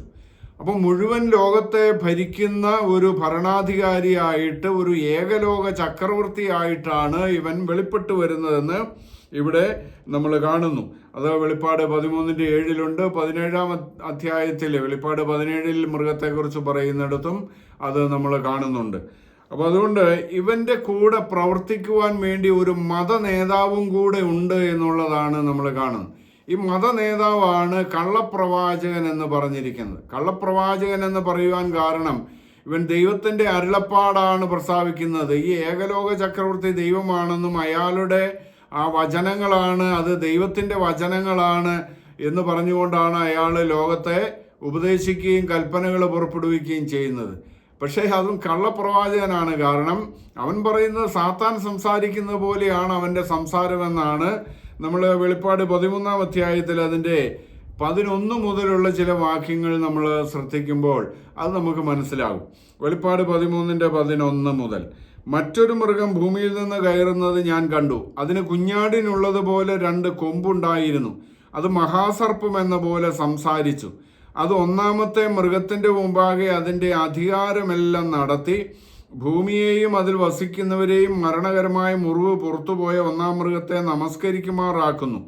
അത് മനുഷ്യർ കാണുക ആകാശത്തു നിന്ന് ഭൂമിയിലേക്ക് തീ ഇറങ്ങുമാറ് വലിയ അടയാളങ്ങൾ പ്രവർത്തിക്കുകയും മൃഗത്തിന്റെ മുമ്പിൽ പ്രവർത്തിക്കുവാൻ തനിക്ക് ബലം കിട്ടിയ അടയാളങ്ങളെ കൊണ്ട് ഭൂവാസികളെ തെറ്റിക്കുകയും വാളാൽ മുറിവേറ്റിട്ടും ജീവിച്ച മൃഗത്തിന് പ്രതിമയുണ്ടാക്കുവാൻ ഭൂവാസികളോട് പറയുകയും ചെയ്യുന്നു. മൃഗത്തിന്റെ പ്രതിമ സംസാരിക്കേണ്ടതിനും മൃഗത്തിന്റെ പ്രതിമയെ നമസ്കരിക്കാത്തവരെയൊക്കെയും കൊല്ലിക്കേണ്ടതിനും മൃഗത്തിന്റെ പ്രതിമയ്ക്ക് ആത്മാവിനെ കൊടുക്കുവാൻ അതിന് ബലം ലഭിച്ചു. അപ്പോൾ ഈ ഒരു കള്ളപ്രവാചകൻ എന്ന് പറഞ്ഞിരിക്കുന്നത് ഒരു മത നേതാവാണെന്ന് നമ്മൾ ഇവിടെ കാണുന്നു. ഏകലോക ഭരണാധികാരിയുടെ അധികാരമെല്ലാം നടപ്പാക്കുന്നത് ഈ മത നേതാവാണ്. തൻ്റെ അധികാരമെല്ലാം നടപ്പാക്കുന്നു. മനുഷ്യരെ എല്ലാം ഈ ഏകലോക ഭരണാധികാരിയെ, ആ അധർമ്മമൂർത്തിയെ ആരാധിക്കണമെന്ന് കൽപ്പിക്കുന്നത് ഈ മത നേതാവാണ്. അയാൾ വലിയ അത്ഭുതങ്ങളെല്ലാം ചെയ്യുന്നു. ആകാശത്ത് നിന്ന് തീ ഇറക്കിയിട്ട്, അതുകൊണ്ടോ ദൈവാത്മാവിൻ്റെ വലിയ വ്യാപാര ശക്തി ഇറങ്ങി വരുന്നു എന്നൊക്കെ ആയിരിക്കും പറയുന്നത്. അതുപോലെ ജീവനില്ലാത്ത മൃഗത്തിന് ജീവൻ കൊടുക്കുമെന്നാണ് ഇംഗ്ലീഷിൽ കാണുന്നത്. അപ്പോൾ അങ്ങനെ നമ്മൾ ഈ മൃഗത്തിൻ്റെ പ്രതിമയ്ക്ക് ജീവൻ കൊടുക്കുന്നു, ശ്വാസം കൊടുക്കുന്നു എന്ന് ചില തർജ്ജമകളിൽ കാണുന്നുണ്ട്. അപ്പോൾ ഈ ജീവനില്ലാത്തതിന് ജീവൻ കൊടുക്കാനായിട്ട് ആർക്കാണ് കഴിയുന്നതെന്ന് മനുഷ്യൻ അങ്ങനെ അന്തം വിടും. ആശ്ചര്യപ്പെട്ടിട്ട് ഈ ദൈവത്തിൻ്റെ ശക്തി, ദൈവത്തിനല്ലേ ജീവൻ കൊടുക്കാൻ പറ്റൂ, ജീവനില്ലാത്ത പ്രതിമയ്ക്ക് ജീവൻ കൊടുക്കുന്നെങ്കിൽ അത് ദൈവശക്തിയാണ് എന്ന് അവർ ഉറപ്പിക്കും. അങ്ങനെ ഇത് പൈശാചിക ശക്തിയാണെന്ന് തിരിച്ചറിയാതെ ഈ ഒരു അധർമ്മമൂർത്തിയെ അല്ലെങ്കിൽ ലോക ചക്രവർത്തിയെ, ഈ മൃഗത്തെ ദൈവമായിട്ട് ആരാധിക്കുമെന്നുള്ളതാണ് അതിൻ്റെ അനന്തരഫലമായിട്ട് സംഭവിക്കുന്നത്. അപ്പോൾ ഇങ്ങനെ വലിയ അത്ഭുതങ്ങൾ കണ്ട് ആളുകളെ എല്ലാം തെറ്റിച്ച് കളയും, ഭൂവാസികളെ തെറ്റിച്ച് കളയുമെന്നാണ് ഇവിടെ പറഞ്ഞിരിക്കുന്നത്. ഇയാൾക്ക് ഒരു ക്രിസ്തീയ പരിവേഷമുണ്ട്, ക്രിസ്തീയ വേഷം ധരിച്ചിരിക്കുന്ന ഒരു പരിവേഷം നമ്മൾ കാണുന്നുണ്ട്. കുഞ്ഞാടിനുള്ളതുപോലെ 2 കൊമ്പുണ്ട് എന്നാണ് പറഞ്ഞിരിക്കുന്നത്. അതിൽ നിന്ന് നമ്മൾ മനസ്സിലാക്കേണ്ടത് ഇത് ആഗോള ക്രിസ്തീയ മതത്തിൻ്റെ നേതാവായിരിക്കുന്ന മതനേതാവായിരിക്കാനാണ് സാധ്യത എന്നുള്ളതാണ് അതിലൂടെ തെളിയുന്നത്. അപ്പോൾ കുഞ്ഞാടിൻ്റെ ഒരു പരിവേഷം ഇവിടെ കാണുന്ന ക്രിസ്തീയ വേഷമാണ്, ഇവിടെ കാണുന്നത് ക്രിസ്തീയ പരിവേഷമാണ്. അതുകൊണ്ട് പക്ഷെ വാക്കുകളെല്ലാം സാത്താൻ്റേതാണ്. അവൻ മഹാസർപ്പം എന്ന പോലെ സംസാരിച്ചു എന്നാണ് 11-ാം വാക്യത്തിൽ പറയുന്നത്. ഇങ്ങനെ ക്രിസ്തീയ നേതാവായിരിക്കുന്ന ആള് ഈ ഒരു അധർമ്മമൂർത്തിക്ക് കൂട്ടുനിന്നുകൊണ്ട് വലിയ അത്ഭുതങ്ങൾ പ്രവർത്തിക്കുകയും ആളുകളെ തെറ്റിച്ച് കളയുകയും ആ ചക്രവർത്തിയുടെ പ്രതിമ ഉണ്ടാക്കുവാനായിട്ട് കൽപ്പിക്കുകയും പ്രതിമയെ ആരാധിക്കണമെന്ന് കൽപ്പിക്കുകയും ആരാധിക്കാത്തവരെ എല്ലാം കൊല്ലിക്കുകയും ചെയ്യും. അവൻ്റെ അധികാരമെല്ലാം നടപ്പാക്കുന്നത് ഈ ഒരു മതനേതാവാണ്. അതുകൊണ്ട് അതിൻ്റെ കീഴിലിരിക്കുന്ന ലോക ഗവൺമെൻറ്റുകളെല്ലാം ഈ അധികാരം നടപ്പാക്കും. അതുകൊണ്ട് ആരാധിക്കാത്തവരുടെ എല്ലാം പേര് ഒരുപക്ഷെ ഈ പ്രതിമ സംസാരിക്കും. അവരെ കൊല്ലിക്കേണ്ടതിന് എന്നാണ് ഇവിടെ പറയുന്നത്. ആ മൃഗത്തിൻ്റെ പ്രതിമ സംസാരിക്കേണ്ടതിനും മൃഗത്തിൻ്റെ പ്രതിമയെ നമസ്കരിക്കാത്തവരെയൊക്കെയും കൊല്ലിക്കേണ്ടതിനും മൃഗത്തിൻ്റെ പ്രതിമയ്ക്ക് ആത്മാവിനെ കൊടുക്കുവാനായിട്ട് അധികാരം ലഭിച്ചു. അപ്പോൾ ഇവിടെ ഈ മൃഗത്തിൻ്റെ പ്രതിമ ഈ മൃഗത്തെ ആരാധിക്കാത്തവരുടെ എല്ലാം പേര് പറയുമായിരിക്കും. അത് അങ്ങനെയൊക്കെയുള്ള അതിശയങ്ങളൊക്കെയാണ് ആ കാലത്ത് നടക്കുവാൻ പോകുന്നത്. അപ്പോൾ അവരെല്ലാം കൊല്ലിക്കുവാനായിട്ട് എളുപ്പമുണ്ട്. സാത്താൻ അറിയാമല്ലോ ആരാണ് അവനെ ആരാധിക്കാത്തത്. ഈ മൃഗത്തെ ആരാധിക്കുന്നവരെല്ലാം സാത്താനെയാണ് യഥാർത്ഥത്തിൽ ആരാധിക്കുന്നത് എന്നുള്ളതാണ് വസ്തുത. ഒരു മനുഷ്യനെ ദൈവമായിട്ട് ആരാധിക്കുന്നുവെങ്കിൽ അവരൊക്കെ സാത്താനെയാണ് ആരാധിക്കുന്നത്. അപ്പോൾ അങ്ങനെ ഈ ഒരു അത്ഭുതങ്ങളെല്ലാം നടത്തി വഞ്ചിക്കുന്നതായ ഈ മതനേതാവ്, ഈ കള്ളപ്രവാചകൻ എന്നാണ് മറ്റ് ചില വേദഭാഗങ്ങളിൽ ഈ ആളെക്കുറിച്ച് പറഞ്ഞിരിക്കുന്നത്. ഈ മൃഗത്തെ ആരാധിക്കുന്നവർക്കെല്ലാം ഒരു മുദ്ര നൽകുമെന്നാണ് ഈ 16-ാം വെളിപ്പാട് 13-16 മുതൽ 18 വരെയുള്ള വാക്യങ്ങളിൽ നമ്മൾ കാണുന്നത്. അത് ചെറിയവരും വലിയവരും സമ്പന്നന്മാരും ദരിദ്രന്മാരും സ്വതന്ത്രന്മാരും ദാസന്മാരുമായി എല്ലാവർക്കും വലങ്കൈമേലോ നെറ്റിമേലോ മുദ്ര കിട്ടുമാറും മൃഗത്തിൻ്റെ പേരോ പേരിൻ്റെ സംഖ്യയോ ആയ മുദ്രയുള്ളവനല്ലാതെ വാങ്ങുകയോ വിൽക്കുകയോ ചെയ്യുവാൻ വയ്യാതെയും ആക്കുന്നു. അപ്പോൾ ഇവിടെ വിൽക്കുകയോ വാങ്ങുകയോ ചെയ്യുവാൻ ഇടയാകണമെന്നുണ്ടെങ്കിൽ മൃഗത്തെ ആരാധിച്ച് ഈ മുദ്ര സ്വീകരിക്കണം. മുദ്ര സ്വീകരിക്കാത്തവർക്ക് ആർക്കും വിൽക്കാനോ വാങ്ങാനോ ക്രയവിക്രയങ്ങളോ ഒന്നും അനുവദിക്കുകയില്ല. അതൊക്കെ ഈ കമ്പ്യൂട്ടറൈസ്ഡ് ലോകത്തിൽ വളരെ എളുപ്പം നടപ്പാക്കുവാൻ പറ്റുന്ന ഒരു കാര്യമാണ്. ഇത് മൃഗമെന്ന് പറയുന്നത് കമ്പ്യൂട്ടറൊന്നുമല്ല, അതൊക്കെ ആളുകൾ തെറ്റിദ്ധരിപ്പിക്കുന്നതാണ്. ഇവിടെ പാസ്വേഡ് അല്ലെങ്കിൽ നമുക്ക് പല കാർഡുകളുണ്ടല്ലോ, അങ്ങനെ ഇത് കമ്പ്യൂട്ടറിൽ ഉപയോഗിക്കുന്ന അല്ലെങ്കിൽ ഇലക്ട്രോണിക് സിസ്റ്റത്തിൽ ഉപയോഗിക്കുന്ന കാർഡുകൾ, പാസ്വേഡ് എല്ലാം നിലവിലുള്ള ഈ കാലത്ത് മൃഗത്തെ ആരാധിക്കുന്നവർക്ക് മാത്രം വിൽക്കുവാനോ വാങ്ങുവാനോ അനുവദിക്കാനോ ഒക്കെ ഈ കാലത്ത് വളരെ എളുപ്പമാണ്. അപ്പം അങ്ങനെ ഉള്ള ഒരു അവസ്ഥയാണ് ഭാവിയിൽ ഉണ്ടാകുവാൻ പോകുന്നത്. ഈ മൃഗത്തിൻ്റെ മുദ്ര എല്ലാവരുടെയും വലങ്കൈമേൽ 666 എന്ന മുദ്ര പതിപ്പിക്കുമെന്നാണ് ചിലരൊക്കെ പറയുന്നതും തെറ്റിദ്ധരിപ്പിക്കുന്നതും. അങ്ങനെയല്ല, വചനം പറയുന്നത് വലങ്കൈമേലോ നെറ്റിമേലോ ആണ് മുദ്ര ലഭിക്കുന്നത്. എല്ലാവരുടെ മേലും 666 എന്ന സംഖ്യയല്ല മുദ്ര കുത്തുന്നത്. പിന്നെയോ മൃഗത്തിൻ്റെ പേരായിരിക്കാം, അല്ലെങ്കിൽ പേരിൻ്റെ സംഖ്യയായ 666 ആയിരിക്കാം. അത് ഒന്നുകിൽ വലങ്കയിലായിരിക്കാം, അല്ലെങ്കിൽ നെറ്റിയിലായിരിക്കാം. ഇത് ഈ 2 സ്ഥലങ്ങളിലാണ് ഈ അടയാളം പതിപ്പിക്കുന്നതെന്നാണ് പറയുന്നത്. അത് മൃഗത്തിൻ്റെ പേരോ അല്ലെങ്കിൽ പേരിൻ്റെ സംഖ്യയായ 666 ആയിരിക്കും. ഈ മുദ്ര എന്ന് പറയുന്നത് ഉടമസ്ഥതയെയും അധികാരത്തെയും സംരക്ഷണത്തെയും ഒക്കെ കാണിക്കുന്നു. ഇമ്പീരിയൽ മുദ്ര റോമൻ അധികാരികളുടെ മുദ്രയായിരുന്നു. റോമൻ ഗവൺമെന്റിന്റെ മുദ്ര പതിപ്പിച്ചാൽ പിന്നെ അതിൻ്റെ മേലുള്ള അധികാരവും ഉടമസ്ഥതയും ഒക്കെ ഈ റോമൻ ഗവൺമെന്റോ അല്ലെങ്കിൽ ആ ഗവൺമെന്റ് ചുമതലപ്പെടുത്തുന്ന ഉത്തരവാദിത്തം ഉള്ള ഒരു ഉദ്യോഗസ്ഥനോ ആയിരിക്കും.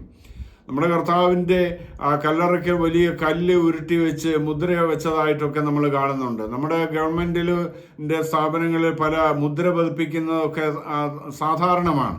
അപ്പോൾ ഗവൺമെന്റ് മുദ്ര ഉണ്ടെങ്കിൽ അത് ആധികാരികമാണ്. ഗവൺമെന്റിന്റെ അധികാരവും ഉടമസ്ഥതയും സംരക്ഷണവും എല്ലാം ഉറപ്പാക്കുന്നതാണ് ഈ മുദ്ര. അപ്പോൾ ഇവിടെ സാത്താനെ ആരാധിക്കുന്ന അല്ലെങ്കിൽ മൃഗത്തെ ആരാധിച്ചുകൊണ്ട് ആ രീതിയിൽ സാത്താനെ ആരാധിക്കുന്നവർക്കെല്ലാം വലങ്കൈമേലോ നെറ്റിമേലോ ഒന്നുകിൽ 666 അല്ലെങ്കിൽ മൃഗത്തിൻ്റെ പേര് അതെന്താണെന്ന് നമുക്ക് അറിഞ്ഞുകൂടാ. അതിനെക്കുറിച്ച് ഊഹിക്കാനും നമുക്ക് സാധിക്കുകയില്ല. അയാൾ വെളിപ്പെട്ട് വരുമ്പോൾ മാത്രമേ നമുക്ക് അറിയുവാൻ സാധിക്കുള്ളൂ അയാളുടെ പേര്. അപ്പോൾ അത് അങ്ങനെയുള്ള മുദ്ര പതിപ്പിക്കും. അപ്പോൾ ഇത് പുറമേ കാണാവുന്നതായിരിക്കണമെന്ന് നിർബന്ധമൊന്നുമില്ല. അത് നമ്മൾ തെറ്റിദ്ധാരണയാണ്. പുറമേ കാണാവുന്ന നിലയിൽ എല്ലാവരുടെ മേലും 666 പതിപ്പിക്കുമെന്നൊക്കെ പറയുന്നത് തെറ്റിദ്ധരിപ്പിക്കുന്ന പ്രസ്താവനയാണ്. അങ്ങനെയൊന്നും വചനം പറയുന്നില്ല. പുറമേ കാണാവുന്നതാണെന്നോ കാണാൻ പാടില്ലാത്തതാണെന്നോ പറയുന്നില്ല. എങ്കിലും ദൈവമക്കളുടെ മേൽ പരിശുദ്ധാത്മ മുദ്രയുണ്ടെന്ന് എഫേസർ 1:14 നമ്മൾ വായിക്കുന്നുണ്ട്. അപ്പോൾ ദൈവമക്കളുടെ മേലുള്ള പരിശുദ്ധാത്മ മുദ്ര അത് ദൈവത്തിൻ്റെ അധികാരവും ഉടമസ്ഥതയും ഉറപ്പാക്കുന്നതാണ്. ദൈവത്തിൻ്റെ സംരക്ഷണം ഉറപ്പാക്കുന്നതാണ് പരിശുദ്ധാത്മ മുദ്ര. ഇതാർക്കെങ്കിലും കാണാമോ? ഇത് പുറമേ കാണുന്ന ഒരു മുദ്രയല്ല.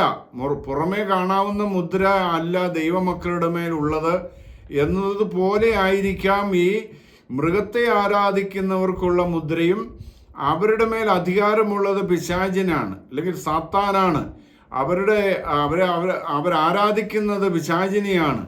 അങ്ങനെ പിശാച് അവരെ സംരക്ഷിക്കുകയും ചെയ്യുന്നുണ്ട് എന്ന് കരുതാം.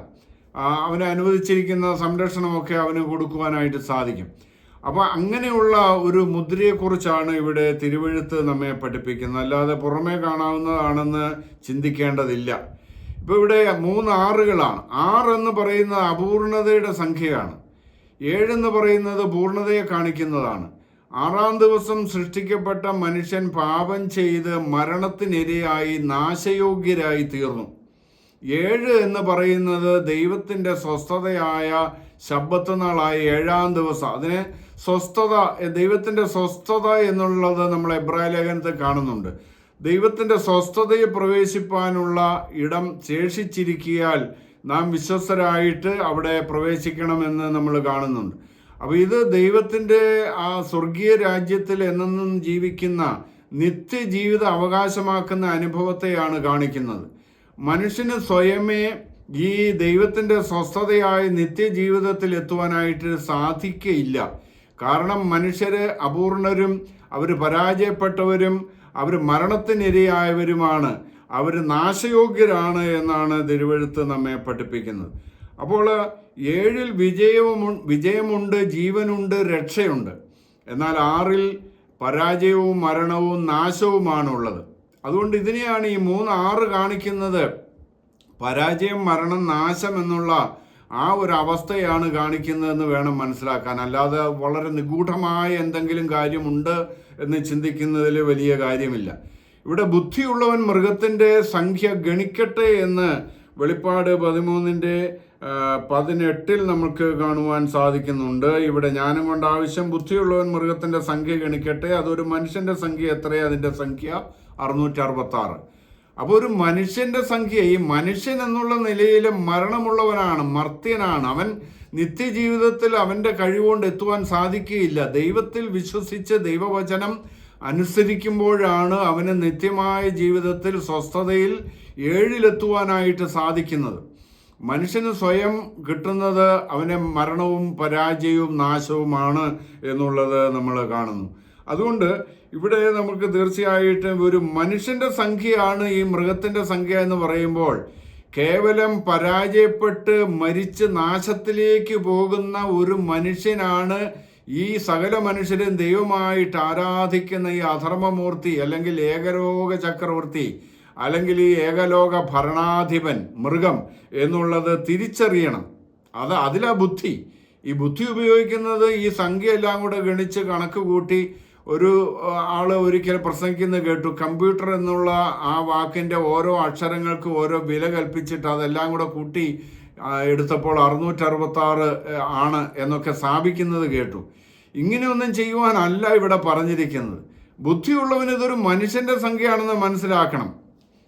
ഇത് മനുഷ്യൻ്റെ സംഖ്യ എന്ന് പറഞ്ഞാൽ അവന് പരാജയമാണ്, മരണമാണ്, നാശമാണ് വരുവാൻ പോകുന്നത്. അല്ലാതെ അത് ഒരു നിത്യതയിൽ എത്തുന്ന ഒരു അവസ്ഥയല്ല. ഈ മനുഷ്യർ ആരാധിക്കുന്ന ഒരാൾ, ആരാധിക്കുന്ന ആ ദൈവമെന്ന് സങ്കല്പിച്ച് ആരാധിക്കുന്നയാൾ കേവലം ഒരു മനുഷ്യനാണ്. അവനവസാനം പരാജയം വരും, അവൻ നാശത്തിലേക്കാണ്, അവന് ഈ ലോകത്തിൽ മരണമുണ്ട്, അവൻ പിന്നീട് നിത്യ നരകത്തിയായ നാശത്തിലേക്കാണ് അവൻ പോകുന്നത്. അപ്പോൾ ബുദ്ധിയുള്ളവൻ മൃഗത്തിൻ്റെ സംഖ്യ ഗണിച്ചുകൊണ്ട് ഈ ഒരു മനുഷ്യനെ ദൈവമായിട്ട് ആരാധിക്കാൻ കൂട്ടാക്കുകയില്ല. ബുദ്ധിയുള്ളവൻ ദൈവത്തെ ആരാധിക്കും. ദൈവം ഈ തൻ്റെ നാമനിമിത്തം മരിച്ചാലും കർത്താവിൻ്റെ ആ പ്രത്യക്ഷതയിൽ അവരെ ഉയർത്തെഴുന്നേൽപ്പിച്ച് നിത്യമായ ജീവിതത്തിലേക്ക് പ്രവേശിപ്പിക്കുമെന്ന് ബുദ്ധിയുള്ളവൻ അറിയാം. അത് ദൈവമക്കളാണ്. ആ ബുദ്ധിയുള്ളവർ മൃഗത്തിൻ്റെ സംഖ്യ കേവലം ഒരു മനുഷ്യൻ്റെ സംഖ്യയാണെന്ന് മനസ്സിലാക്കി അവനെ ആരാധിക്കാതെ ദൈവത്തെ ആരാധിക്കും. അങ്ങനെ നിത്യജീവൻ അവകാശമാക്കും. അതിലാണ് ബുദ്ധി ഇരിക്കുന്നത്. അല്ലാതെ ഏതാണ്ട് ഗഹനമായ ആഴമായ കാര്യങ്ങളൊന്നും ഇതിനകത്തില്ല എന്ന് നമ്മൾ തിരിച്ചറിയുക. അതുകൊണ്ട് ഈ നശിച്ചു പോകുന്ന നാശയോഗ്യനായ ഒരുവനെയാണ് മനുഷ്യരെല്ലാം ആരാധിക്കുന്നത്. ഇത് നമ്മൾ മനസ്സിലാക്കുക. 6-ാമതായിട്ട് മൃഗത്തെ ആരാധിക്കാതെ കൊല്ലപ്പെടുന്ന വിശുദ്ധന്മാർ ആരാണ് എന്നുള്ളത് നമ്മൾ തിരിച്ചറിയണം. ഇത് ദൈവമക്കളാണ്. പാപമോചനം പ്രാപിച്ച ക്രിസ്തീയ വിശ്വാസികളാണ് വിശുദ്ധന്മാരെന്ന് വചനം പഠിപ്പിക്കുന്നു. റോമർ 6:22 നമ്മൾ കാണുന്നു, ഇപ്പോൾ പാപത്തിൽ നിന്ന് സ്വാതന്ത്ര്യം ലഭിച്ച ദൈവത്തിൻ്റെ ദാസന്മാരായിരിക്കാൻ നിങ്ങൾക്ക് ലഭിക്കുന്ന ഫലം വിശുദ്ധീകരണവും അതിൻ്റെ അന്തം നിത്യജീവനുമാകുന്നു. അപ്പോൾ പാപമോചനം പ്രാപിച്ചവരാണ് വിശുദ്ധീകരണം പ്രാപിച്ച വിശുദ്ധന്മാർ. അതുകൊണ്ടാണ് കൊരിന്ത സഭയെയും അതുപോലെയുള്ള പല സഭകൾക്കും ലേഖനം എഴുതുമ്പോൾ പൗലോസ് കൊരിന്തിലുള്ള വിശുദ്ധന്മാർക്ക് എഴുതുന്നത് എന്ന് പറഞ്ഞിരിക്കുന്നത്. അപ്പോൾ വിശുദ്ധന്മാർ ക്രിസ്തീയ വിശ്വാസികളാണ്, ദൈവമക്കളാണ്. അവർ ജീവപുസ്തകത്തിൽ പേരുള്ളവരാണ്. ജീവപുസ്തകത്തിൽ പേരില്ലാത്തവരെല്ലാം ആരാധിക്കുമെന്നാണ് നമ്മളിവിടെ വായിച്ചത്. പേരുള്ളവരാരാണ്? ക്രിസ്തീയ വിശ്വാസികളാണെന്ന് വെളിപ്പാട് 3:5 നമ്മൾ കാണുന്നുണ്ട്. അതുകൊണ്ട് വെളിപ്പാട് 13:8 പറയുന്ന ജീവപുസ്തകത്തിൽ പേരില്ലാത്തവരെല്ലാം അവിശ്വാസികളാണ്. പേരുള്ളവർ ക്രിസ്തീയ വിശ്വാസികളാണ്, ദൈവമക്കളാണ്. അവരൊഴികെ ബാക്കി എല്ലാ മതങ്ങളിൽപ്പെട്ട എല്ലാ ആളുകളും ആരാധിക്കും. ദൈവമക്കൾ ഒഴികെയുള്ള സകല മനുഷ്യരും ഈ ആളെ ദൈവമായിട്ട് ആരാധിക്കും, അല്ലെങ്കിൽ കൊന്നുകളയും. അത് കൊല്ലിക്കുമെന്നാണ് പറഞ്ഞിരിക്കുന്നത്. ജീവനെ പേടിച്ച് അവർ എല്ലാവരും ആരാധിക്കും. പക്ഷേ ജീവനെ പേടിക്കാത്ത, ഈ ദേഹത്തെ കൊല്ലുന്നവനെ ഭയപ്പെടേണ്ട എന്ന് പറഞ്ഞ കർത്താവിൻ്റെ വചനം അനുസരിക്കുന്നവർ, ദേഹത്തെ കൊന്നിട്ട് നരകത്തിൽ നശിപ്പിക്കാൻ കഴിയുന്ന ദൈവത്തെ ഭയപ്പെട്ട് ജീവിക്കുന്ന ദൈവമക്കൾക്ക്, നിങ്ങൾ ദേഹത്തെ കൊന്നു, എൻ്റെ കർത്താവ് വരാറായി, കർത്താവ് ഉടനെ തന്നെ വരികയും എന്നെ ഉയർത്തെഴുന്നേൽപ്പിക്കുകയും ചെയ്യുമെന്ന ധൈര്യത്തോടെ അവർ മരണത്തെ നേരിടും. അതാണ് ബുദ്ധിയുള്ളവരുടെ ലക്ഷണം എന്ന് പറയുന്നത്. അവർ ജീവപുസ്തകത്തിൽ പേരുള്ളവരാണ്. അവർ മൃഗത്തെ ആരാധിക്കാൻ കൂട്ടാക്കുകയില്ല. അതുകൊണ്ട് അവർക്ക് തീർച്ചയായിട്ടും നിത്യമായ ജീവിതം ദൈവം ഒരുക്കിയിരിക്കുകയാണ്. ഇനി ഈ ക്രിസ്തുവിൽ വിശ്വസിക്കാത്ത യഹൂദന്മാരാണ് ഈ വിശുദ്ധന്മാരെന്ന് ചിലർ വ്യാഖ്യാനിക്കുന്നുണ്ട്. സഭയും കൊണ്ട് കർത്താവ് മധ്യാകാശത്തിൽ അങ്ങ് എടുക്കും. അവിടെ ആയിരിക്കുന്ന സമയത്ത് ഇവിടെ ഏകലോക ചക്രവർത്തിയായ ഈ അധർമ്മമൂർത്തി ഭരിക്കും. അന്ന് ഇവിടെയുള്ള കൊല്ലപ്പെടുന്ന വിശുദ്ധന്മാർ ഈ യഹൂദന്മാരാണെന്നാണ് ചിലർ വ്യാഖ്യാനിക്കുന്നത്. ഈ ക്രിസ്തുവിൽ വിശ്വസിക്കാത്ത യഹൂദന്മാരെ വിശുദ്ധന്മാരെന്ന് തിരുവചനം പറയുമോ? ഒരിക്കലുമില്ല. ഇത് നമ്മൾ തിരിച്ചറിയണം. അവരെ കർത്താവ് എന്താണ് പറഞ്ഞിരിക്കുന്നത്? സാത്താന്റെ സിനഗോഗുകാർ എന്നാണ് വെളിപ്പാട് 2:9, 3:9 വാക്യങ്ങളിൽ കർത്താവ് അവരെ വിളിച്ചിരിക്കുന്നത്. സാത്താന്റെ സിനഗോഗുകാർ, അവര് പിശാചിന്റെ ആളുകളാണ്. അവരെയൊന്നും വിശുദ്ധന്മാരും തിരുവചനം പറഞ്ഞിട്ടില്ല. കർത്താവ് പറഞ്ഞ വചനത്തിന് വിപരീതമായിട്ട് വ്യാഖ്യാനിക്കുന്നവർക്ക് അയ്യോ കഷ്ടം. അത് തിരുവഴുത്തിന് വിപരീതമായിട്ടുള്ള വ്യാഖ്യാനമാണ്. അവർ സാത്താന്റെ സിനഗോഗുകാരാണ്. അവർ കർത്താവ് നേരിട്ട് വരുമ്പോൾ കണ്ടു വിശ്വസിക്കുകയുള്ളെന്നാണ് അവരുടെ വ്യാഖ്യാനം. അപ്പോൾ അതുവരെ രക്ഷിക്കപ്പെടാത്തവരാണെന്നാണ് അതിൻ്റെ അർത്ഥം. രക്ഷിക്കപ്പെടാത്ത ആരെങ്കിലും വിശുദ്ധന്മാരെന്നും ബൈബിൾ പറയുന്നുണ്ടോ ഈ പുതിയ നിയമകാലത്ത്? അതുകൊണ്ട് നമ്മൾ തിരിച്ചറിയണം, സഭ ഭൂമിയിലുള്ളപ്പോഴാണ് ഈ അധർമ്മമൂർത്തി ലോകത്തെ ഭരിക്കുന്നത്. മൃഗത്തെ ആരാധിക്കാതെ കൊല്ലപ്പെടുന്നവർ സഭാംഗങ്ങളാണ്, സഭയിലുള്ള ദൈവമക്കളാണ്, ക്രിസ്തീയ വിശ്വാസികളാണ്. അവരാണ് വിശുദ്ധന്മാര്. പാപമോചനം പ്രാപിച്ച ദൈവമക്കൾ ക്രിസ്തുവിൻ്റെ നാമനിമിത്തം കൊല്ലപ്പെടും. അതാണ് 6ാമതായിട്ട് നമ്മൾ മനസ്സിലാക്കേണ്ട കാര്യം. ഇനി 7ാമതായിട്ട് നമ്മൾ കാണുന്നത് മഹദിയാം ബാബിലോണിനെ ചുമക്കുന്ന ഒരു മൃഗത്തെക്കുറിച്ച് വെളിപ്പാട് 17 നമ്മൾ കാണുന്നുണ്ട്. ഇവിടെ വെളിപ്പാട് 17 കാണുന്നതായിട്ടുള്ള മൃഗത്തെക്കുറിച്ച് നമ്മൾ അതിൻ്റെ 3ാമത്തെ വാക്യത്തിൽ വായിക്കുന്നത് ഇങ്ങനെയാണ്. വെളിപ്പാട് 17:3. അവൻ എന്നെ ആത്മാവിൽ മരുഭൂമിയിലേക്ക് കൊണ്ടുപോയി. അപ്പോൾ 7 തലയും 10 കൊമ്പും ഉള്ളതായി ദൂഷണനാമങ്ങൾ നിറഞ്ഞ് കടും ചുവപ്പുള്ള ഒരു മൃഗത്തിന്മേൽ ഒരു സ്ത്രീ ഇരിക്കുന്നത് ഞാൻ കണ്ടു. ആ സ്ത്രീ സർവാഭരണ വിഭൂഷിതയായിട്ടിരിക്കുന്നു. അതുപോലെ മ്ലേച്ഛതയും എല്ലാം, സകല ദുർനടപ്പും മ്ലേച്ഛതയും എല്ലാം നിറഞ്ഞിരിക്കുന്ന ഒരു സ്വഭാവമാണ് കാണിച്ചിരിക്കുന്നത്. മഹദിയാം ബാബിലോൺ എന്നാണ് ഈ സ്ത്രീക്ക് പേര് പറഞ്ഞിരിക്കുന്നത്. ഇത് ആരാണ് എന്നുള്ളത് വളരെ വ്യക്തമാണ്. ദൈവജനത്തെ ഉപദ്രവിക്കുകയും കൊല്ലുകയും ചെയ്യുന്ന അവിശ്വാസ സമൂഹമാണ്. കാരണം ഇവിടെ 17-6 വാക്യത്തിൽ പറയുന്നു, വിശുദ്ധന്മാരുടെ രക്തവും യേശുവിൻ്റെ സാക്ഷികളുടെ രക്തവും കുടിച്ചു സ്ത്രീ മത്തയായിരിക്കുന്നത് ഞാൻ കണ്ടു. ആരാണ് യേശുവിൻ്റെ സാക്ഷികളുടെ വിശുദ്ധന്മാരെ കൊന്നൊടുക്കുന്നത്? ആരാണ്? ഈ ദുർമോഹങ്ങളെല്ലാമുള്ള, ദുഷിച്ച സ്വഭാവങ്ങളെല്ലാം ഉള്ളതായ ഈ ദൈവജനത്തെ ഉപദ്രവിക്കുകയും കൊല്ലുകയും ചെയ്യുന്ന മ്ലേച്ഛ സ്വഭാവമുള്ള ഈ അവിശ്വാസ സമൂഹത്തെ മുഴുവൻ കാണിക്കുന്ന പ്രതീകമാണ്. വെളിപ്പാട് പുസ്തകത്തിൽ 2 സ്ത്രീകളെക്കുറിച്ച് പറയുന്നുണ്ട്. വെളിപ്പാട് 12 തേജസ് അണിഞ്ഞ ഒരു സ്ത്രീയെക്കുറിച്ച് പറയുന്നുണ്ട്. ഇത് ദൈവജന സമൂഹത്തെ കാണിക്കുന്നതാണ്. അതുപോലെ വെളിപ്പാട് 17 മ്ലേച്ഛ സ്വഭാവം നിറഞ്ഞ ഒരു സ്ത്രീയെ കാണിക്കുന്നുണ്ട്. ഇത് ദൈവജനത്തെ ഉപദ്രവിക്കുകയും കൊല്ലുകയും ചെയ്യുന്ന ഈ ലോകം മുഴുവനുള്ള അവിശ്വാസ സമൂഹത്തെ മുഴുവൻ കാണിക്കുന്നതാണ്. തേജസ് അണിഞ്ഞ സ്ത്രീ ദൈവജനത്തെ മുഴുവൻ കാണിക്കുന്നു. അതുപോലെ മ്ലേച്ഛ സ്വഭാവമുള്ള മഹദിയാം ബാബിലോൺ അവിശ്വാസ സമൂഹത്തെ മുഴുവൻ കാണിക്കുന്നു. ഭൂമിയിൽ വെച്ച് കൊന്നുകളഞ്ഞ എല്ലാവരുടെയും രക്തം അവളിലല്ലോ കണ്ടത് എന്നൊക്കെ നമ്മൾ ഇവിടെ തിരുവഴുത്തിൽ വായിക്കുന്നുണ്ട്. അങ്ങനെയുള്ള വചനം പറഞ്ഞിരിക്കുന്നത് കൊണ്ട് നമ്മൾ തിരിച്ചറിയേണ്ടത്, ലോകത്തിൽ വെച്ച് കൊന്നുകളഞ്ഞ എല്ലാവരുടെയും ഈ രക്തം അവളിലല്ലോ കണ്ടത് എന്ന് പറയുമ്പോൾ അത് തീർച്ചയായിട്ടും ഈ ഏതെങ്കിലും ഒരു മതത്തെക്കുറിച്ചല്ല, അവിശ്വാസികൾ മുഴുവനെയും കുറിച്ച് കാണിക്കുന്നതായിട്ടുള്ള ഒരു പ്രയോഗമാണ് എന്നുള്ളത് നമ്മൾ തിരിച്ചറിയണം. വെളിപ്പാട് 18:24 നമ്മൾ കാണുന്നു, പ്രവാചകന്മാരുടെയും വിശുദ്ധന്മാരുടെയും ഭൂമിയിൽ വെച്ച് കൊന്നുകളഞ്ഞ എല്ലാവരുടെയും രക്തം അവളിലല്ലോ കണ്ടത്. അപ്പോൾ ഇത് ഏതെങ്കിലും ഒരു മതത്തെക്കുറിച്ചല്ല. അങ്ങനെയൊക്കെ ചിലർ വ്യാഖ്യാനിച്ചിട്ടുണ്ട്. ഒരു ക്രിസ്തീയ മതത്തെക്കുറിച്ച് വ്യാഖ്യാനിച്ച മഹദിയാം ബാബിലോണ് ആ മതമാണെന്നൊക്കെ പറഞ്ഞാൽ ആ മതമാണോ എല്ലാവരെയും കൊന്നത്? ദൈവജനത്തെ എല്ലാം കൊന്നൊടുക്കിയത് ഏതെങ്കിലും ഒരു മതമല്ല. അത് അവിശ്വാസ സമൂഹത്തെ മുഴുവൻ കാണിക്കുന്ന ഒരു പ്രയോഗമാണ്. മ്ലേച്ഛ സ്വഭാവമുണ്ട്. ദൈവജനത്തെ ഉപദ്രവിക്കുകയും കൊല്ലുകയും ചെയ്യുന്ന സ്വഭാവമാണുള്ളത്. അതുകൊണ്ട് ഇങ്ങനെയുള്ളതായിട്ടുള്ള ഒരു സ്ത്രീയെ ചുമക്കുന്ന ഒരു മൃഗമാണ് ഇവിടെ വെളിപ്പാട് 17 നമ്മൾ കാണുന്നത്. അപ്പോൾ ഇവിടെ 17:8 നമ്മൾ കാണുന്നതായ കാര്യം, ഈ മൃഗം ഉണ്ടായിരുന്നതും ഇപ്പോഴില്ലാത്തതും ഇനി അഗാധത്തിൽ നിന്ന് കയറി നാശത്തിലേക്ക് പോകുവാനിരിക്കുന്നതുമാകുന്നു എന്നാണ് പറഞ്ഞിരിക്കുന്നത്. അപ്പോൾ ഈ മൃഗം മുമ്പുണ്ടായിരുന്നു. ഈ അവിശ്വാസി സമൂഹത്തെ മുഴുവൻ ഭരിക്കുകയും നടത്തുകയും ചെയ്യുന്നതായിട്ടുള്ള ഈ ഒരു അധർമ്മമൂർത്തി എന്ന മൃഗത്തിൻ്റെ അതേ പ്രവൃത്തികൾ ചെയ്യുന്ന ഒരു മൃഗം പണ്ടുണ്ടായിരുന്നു.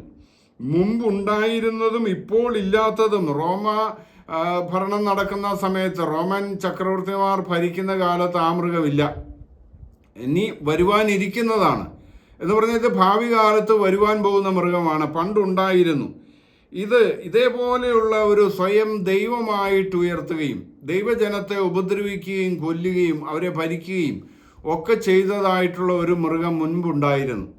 ഇത് ഏതാണെന്ന് ചോദിച്ചാൽ ദാനിയേൽ 11:31-36 വാക്യങ്ങൾ വായിക്കുമ്പോൾ അവിടെ നമ്മൾ കാണുന്നുണ്ട്, ഞാനാണ് ദൈവം, ദൈവത്തിൻ്റെ പ്രത്യക്ഷ രൂപം എന്ന് സ്വയം അവകാശപ്പെട്ട അന്ത്യോക്കസ് എപ്പിഫാനസ്, അവനെക്കുറിച്ചുള്ള പ്രവചനമാണ്. അയാൾ ദൈവജനമായ ഇസ്രായേൽ മക്കളെ ഉപദ്രവിക്കുകയും കൊല്ലുകയും ചെയ്തു. ഞാനാണ് ദൈവമെന്ന് അവകാശപ്പെട്ടു. സകല ദേവന്മാർക്കും മീതെ തന്നെത്താൻ ഉയർത്തുന്നതായിട്ട് അവിടെയും നമ്മൾ കാണുന്നുണ്ട്. ദാനിയേൽ 11:31-36 വാക്യങ്ങളിൽ അവിടെ നമ്മൾ കാണുന്നുണ്ട്. ദൈവജനത്തെ ഉപദ്രവിക്കുകയും കൊല്ലുകയും ചെയ്തു. അപ്പോൾ അതേ പ്രവൃത്തികൾ ചെയ്യുന്നയാളാണ് ഈ അധർമ്മമൂർത്തി. അതുകൊണ്ടാണ് മൃഗം മുമ്പുണ്ടായിരുന്നു. ഈ ഭാവിയിൽ വരുവാൻ പോകുന്ന അധർമ്മമൂർത്തി പണ്ടുണ്ടായിരുന്നു എന്നുള്ളതല്ല പറയുന്നത്. ആ വ്യക്തിയെക്കുറിച്ചല്ല, പിന്നെയോ ആ മൃഗമെന്ന പ്രതീകത്തെക്കുറിച്ചാണ് പറഞ്ഞിരിക്കുന്നത്.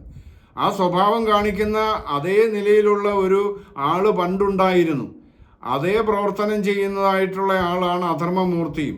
അപ്പം മുമ്പുണ്ടായിരുന്നതും ഈ വെളിപ്പാട് എഴുതുന്ന കാലത്ത് ഇല്ലാത്തതും ഭാവിയിൽ വരുവാനിരിക്കുന്നതുമായ മൃഗമെന്നാണ് ഈ വെളിപ്പാട് 17 മൃഗത്തെക്കുറിച്ച് പറഞ്ഞിരിക്കുന്നത്. അപ്പോൾ അതാണ് ഇവിടെ നമ്മൾ കാണുന്നതായ കാര്യം. ഇനി ഈ 8ാമത് നമ്മൾ മനസ്സിലാക്കേണ്ട കാര്യം, ഈ മൃഗത്തിൻ്റെ 7 തലകൾക്ക് 2 അർത്ഥമുണ്ടെന്ന് വെളിപ്പാട് 17:9-10 വാക്യങ്ങൾ കാണുന്നുണ്ട്. ഈ മൃഗത്തിൻ്റെ 7 തലയ്ക്ക് 2 അർത്ഥമുണ്ട്. ഒന്ന്, അത് സ്ത്രീ ഇരിക്കുന്ന 7 മലയാകുന്നു. ഇവിടെ റോമൻ നഗരം എന്ന് പറയുന്നത് പണ്ടത്തെ എതിർ ക്രിസ്തീയ ലോകത്തെ ഭരിക്കുന്നതായിട്ടുള്ള ഭരണ കേന്ദ്രമായിരുന്നു, തലസ്ഥാനമായിരുന്നു. ആ ഭരണകേന്ദ്രമായിരിക്കുന്ന റോമാ നഗരം 7 മലകളുള്ളതായ ഒരു നഗരമാണെന്നുള്ളത് അതിനെക്കുറിച്ച് നമ്മൾ ഗൂഗിളിലൊക്കെ അന്വേഷിച്ചാൽ കാണുന്നുണ്ട്. അതിൻ്റെ പേരുകളൊക്കെ നമുക്ക് കാണുവാൻ സാധിക്കും. അപ്പോൾ അന്നത്തെ ആ ഒരു എതിർ ക്രിസ്തീയ ലോകമാണ് ദൈവജനത്തെ ഉപദ്രവിക്കുകയും കൊല്ലുകയും രക്തം കുടിക്കുകയും വിശുദ്ധന്മാരുടെ രക്തം കുടിച്ച് മത്തയായിരിക്കുന്ന പോലെയൊക്കെ കാണിച്ചിരിക്കുന്നത് ഈ അന്നത്തെ റോമാ നഗരമായിരുന്നു. എന്നാൽ ഭാവി കാലത്ത് അതേ റോമാ നഗരം തന്നെ ലോകത്തിൻ്റെ തലസ്ഥാനമായിട്ട് മാറുമെന്ന് വേണം നമ്മൾ മനസ്സിലാക്കുവാൻ. കാരണം ഒരു ക്രിസ്തീയ മതനേതാവാണ് മൃഗത്തിൻ്റെ അധികാരമെല്ലാം നടപ്പാക്കുന്നത് എന്ന് നമ്മൾ വായിച്ചുവല്ലോ. അപ്പോൾ ക്രിസ്തീയ മതനേതാവിൻ്റെ ആസ്ഥാനം എന്നുള്ള നിലയിൽ ഇനി ഭാവി കാലത്തും ആ റോമാ നഗരം ലോകത്തെ മുഴുവൻ ഭരിക്കുന്ന നിലയിലേക്ക് വരും എന്നുള്ളത് ന്യായമായിട്ട് മനസ്സിലാക്കാവുന്നതാണ്. അപ്പോൾ 7 മല ഉള്ളതായിട്ടുള്ള റോമാ നഗരത്തെ കാണിക്കുന്നു ഈ മൃഗത്തിൻ്റെ 7 തല.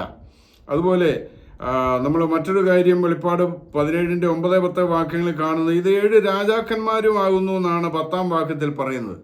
ഇത് 7 രാജാക്കന്മാർ അല്ലെങ്കിൽ രാജത്വങ്ങൾ അല്ലെങ്കിൽ 7 ഗവൺമെൻറ്റുകളാണ്, 7 രാജാധികാര വ്യവസ്ഥയാണെന്നാണ് ഇവിടെ പറഞ്ഞിരിക്കുന്നത്. 7 രാജാധികാര വ്യവസ്ഥ എന്ന് പറയുന്നത് ഏതാണെന്ന് ചോദിച്ചാൽ, ദൈവജനത്തെ ഭരിക്കുകയും ഉപദ്രവിക്കുകയും ഒക്കെ പീഡിപ്പിച്ചതായിട്ടുള്ള 7 സാമ്രാജ്യങ്ങൾ, അല്ല ഭാവിയിൽ ചെയ്യുവാൻ പോകുന്ന 7 സാമ്രാജ്യങ്ങളാണ്. അതിൽ ഒന്നാമത്തേത് മിസ്രൈമാണ്. അത് ഇസ്രായേൽ മക്കളെ ആദ്യമായിട്ട് ഭരിച്ച ആ ഒരു ഭരണകൂടമാണ് അല്ലെങ്കിൽ ഗവൺമെൻറ്റാണ് മിസ്രൈം. ആ മിസ്രൈം ദൈവജനത്തെ ഭരിക്കുകയും പല വിധത്തിൽ ഞെരുക്കുകയും ഉപദ്രവിക്കുകയും ഒക്കെ ചെയ്ത ചരിത്രം നമുക്കറിയാം. അതാണ് മൃഗത്തിൻ്റെ 1ാമത്തെ തല. 2ാമത്തെ തല എന്ന് പറയുന്നത് BC 722 10 ഗോത്രങ്ങളെ, ഇസ്രായേലിൻ്റെ 10 ഗോത്രങ്ങളെ ആക്രമിച്ച് കീഴടക്കുകയും അവരെ ഭരിക്കുകയും ചെയ്തതായിട്ടുള്ള അശൂർ സാമ്രാജ്യമാണ്, അശൂർ രാജ്യത്വം. ഇത് BC 745 മുതൽ 650 വരെ ആ ഭരണം അവർ നടത്തുകയുണ്ടായി. അപ്പം അതും പിന്നീട് മാറിപ്പോയി. 3ാമത്തേത് ബാബിലോൺ സാമ്രാജ്യമാണ്. BC 606 മുതൽ 539 വരെ ഭരിച്ചതായിട്ടുള്ള ബാബിലോൺ സാമ്രാജ്യം, ബാബിലോൺ രാജ്യത്വം ഇസ്രായേലിനെ അടിമകളാക്കി കൊണ്ടുപോയി. 70 വർഷം അടിമകളായിട്ട് അവർ അവിടെ ആയിരുന്നു, ബാബിലോണിലായിരുന്നു നമുക്കറിയാം. ദാനിയേൽ 2-ാം അധ്യായത്തിലെ ബിംബത്തിന്റെ തല ഈ രാജത്വത്തെ കാണിക്കുന്നു. ഇത് 3-ാമത്തെ രാജത്വമാണ്.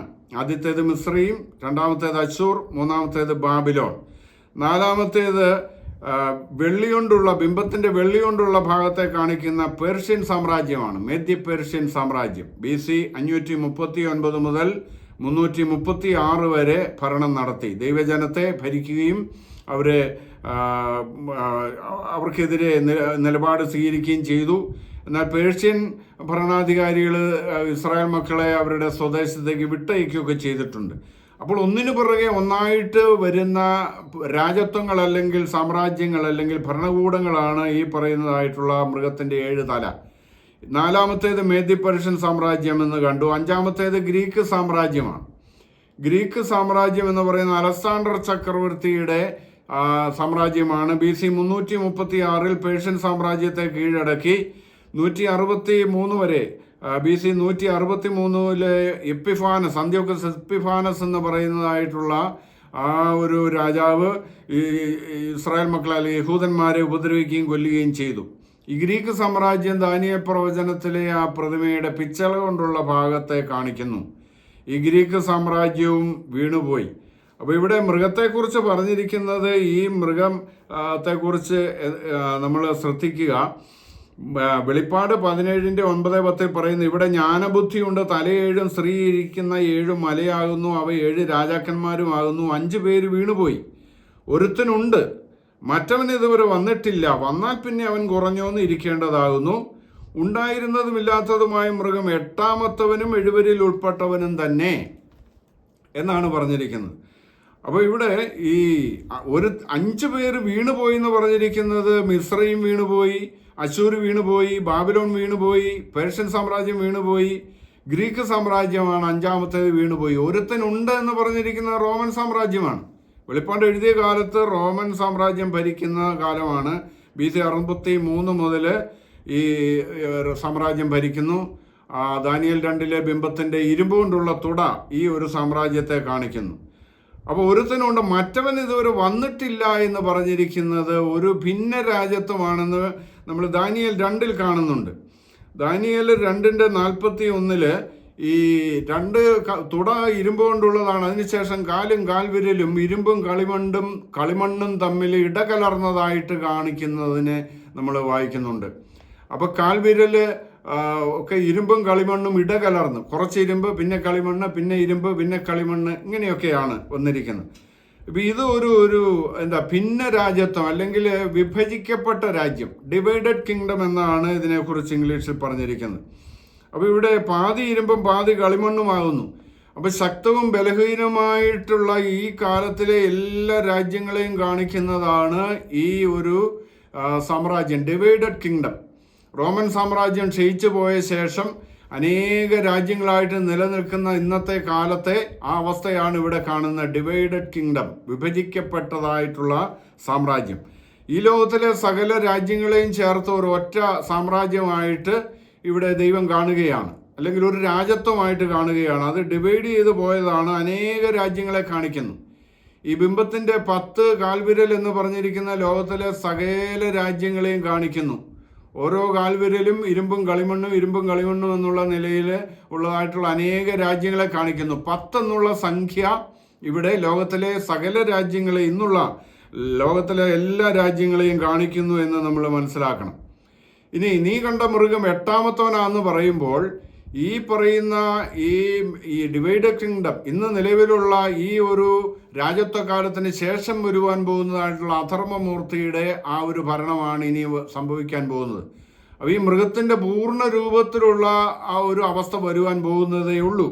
അത് 8-ാമത്തവനായിരിക്കുന്ന അധർമ്മമൂർത്തിയാണ്. വെളിപ്പാട് 17, 12, 13, 17 രാജ്യങ്ങളിൽ ഇവനെക്കുറിച്ച് പറഞ്ഞിട്ടുണ്ട്.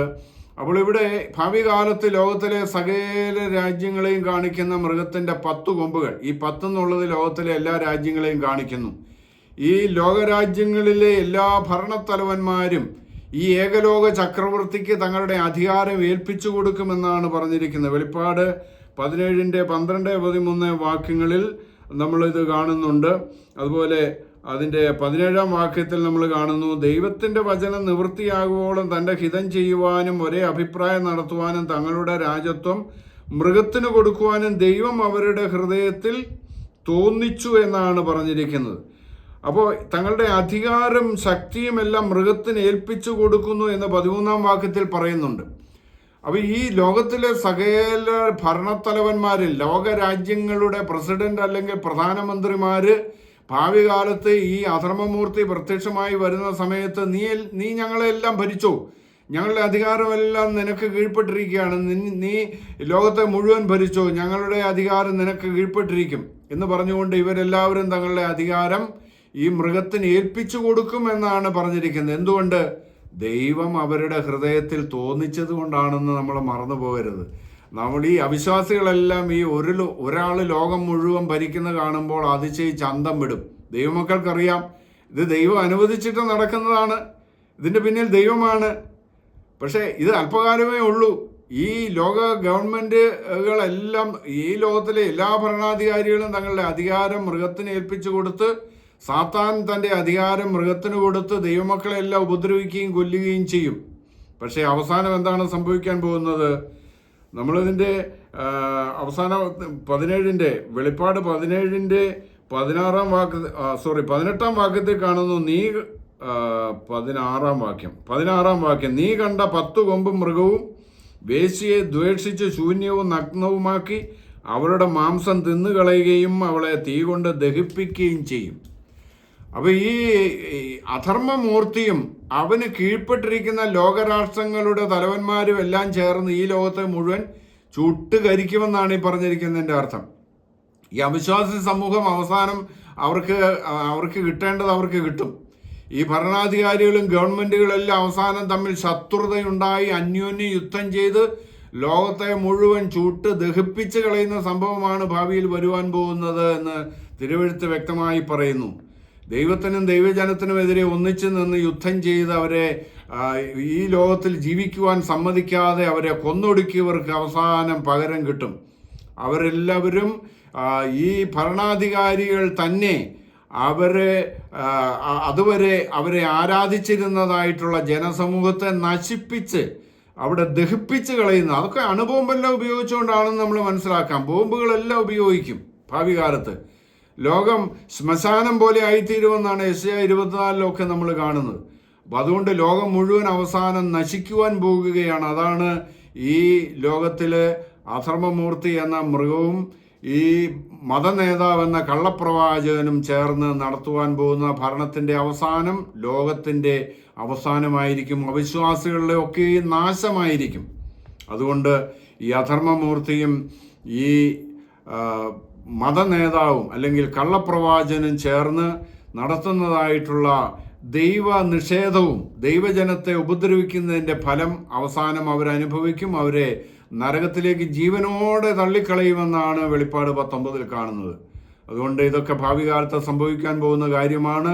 ഇതെല്ലാം നമ്മൾ തിരിച്ചറിയുക. വചന സത്യങ്ങളെ തിരിച്ചറിഞ്ഞ് ദൈവത്തോട് വിശ്വസ്തരായിട്ട് തങ്ങളുടെ പ്രാണനെ കർത്താവിൽ ഫലമേൽപ്പിച്ചുകൊണ്ട് കർത്താവിൽ നിദ്ര പ്രാപിക്കുവാൻ ദൈവം നമ്മെ ഒരുക്കുമാറാകട്ടെ. ഈ വചനങ്ങളാൽ ദൈവം നമ്മെ അനുഗ്രഹിക്കുമാറാകട്ടെ.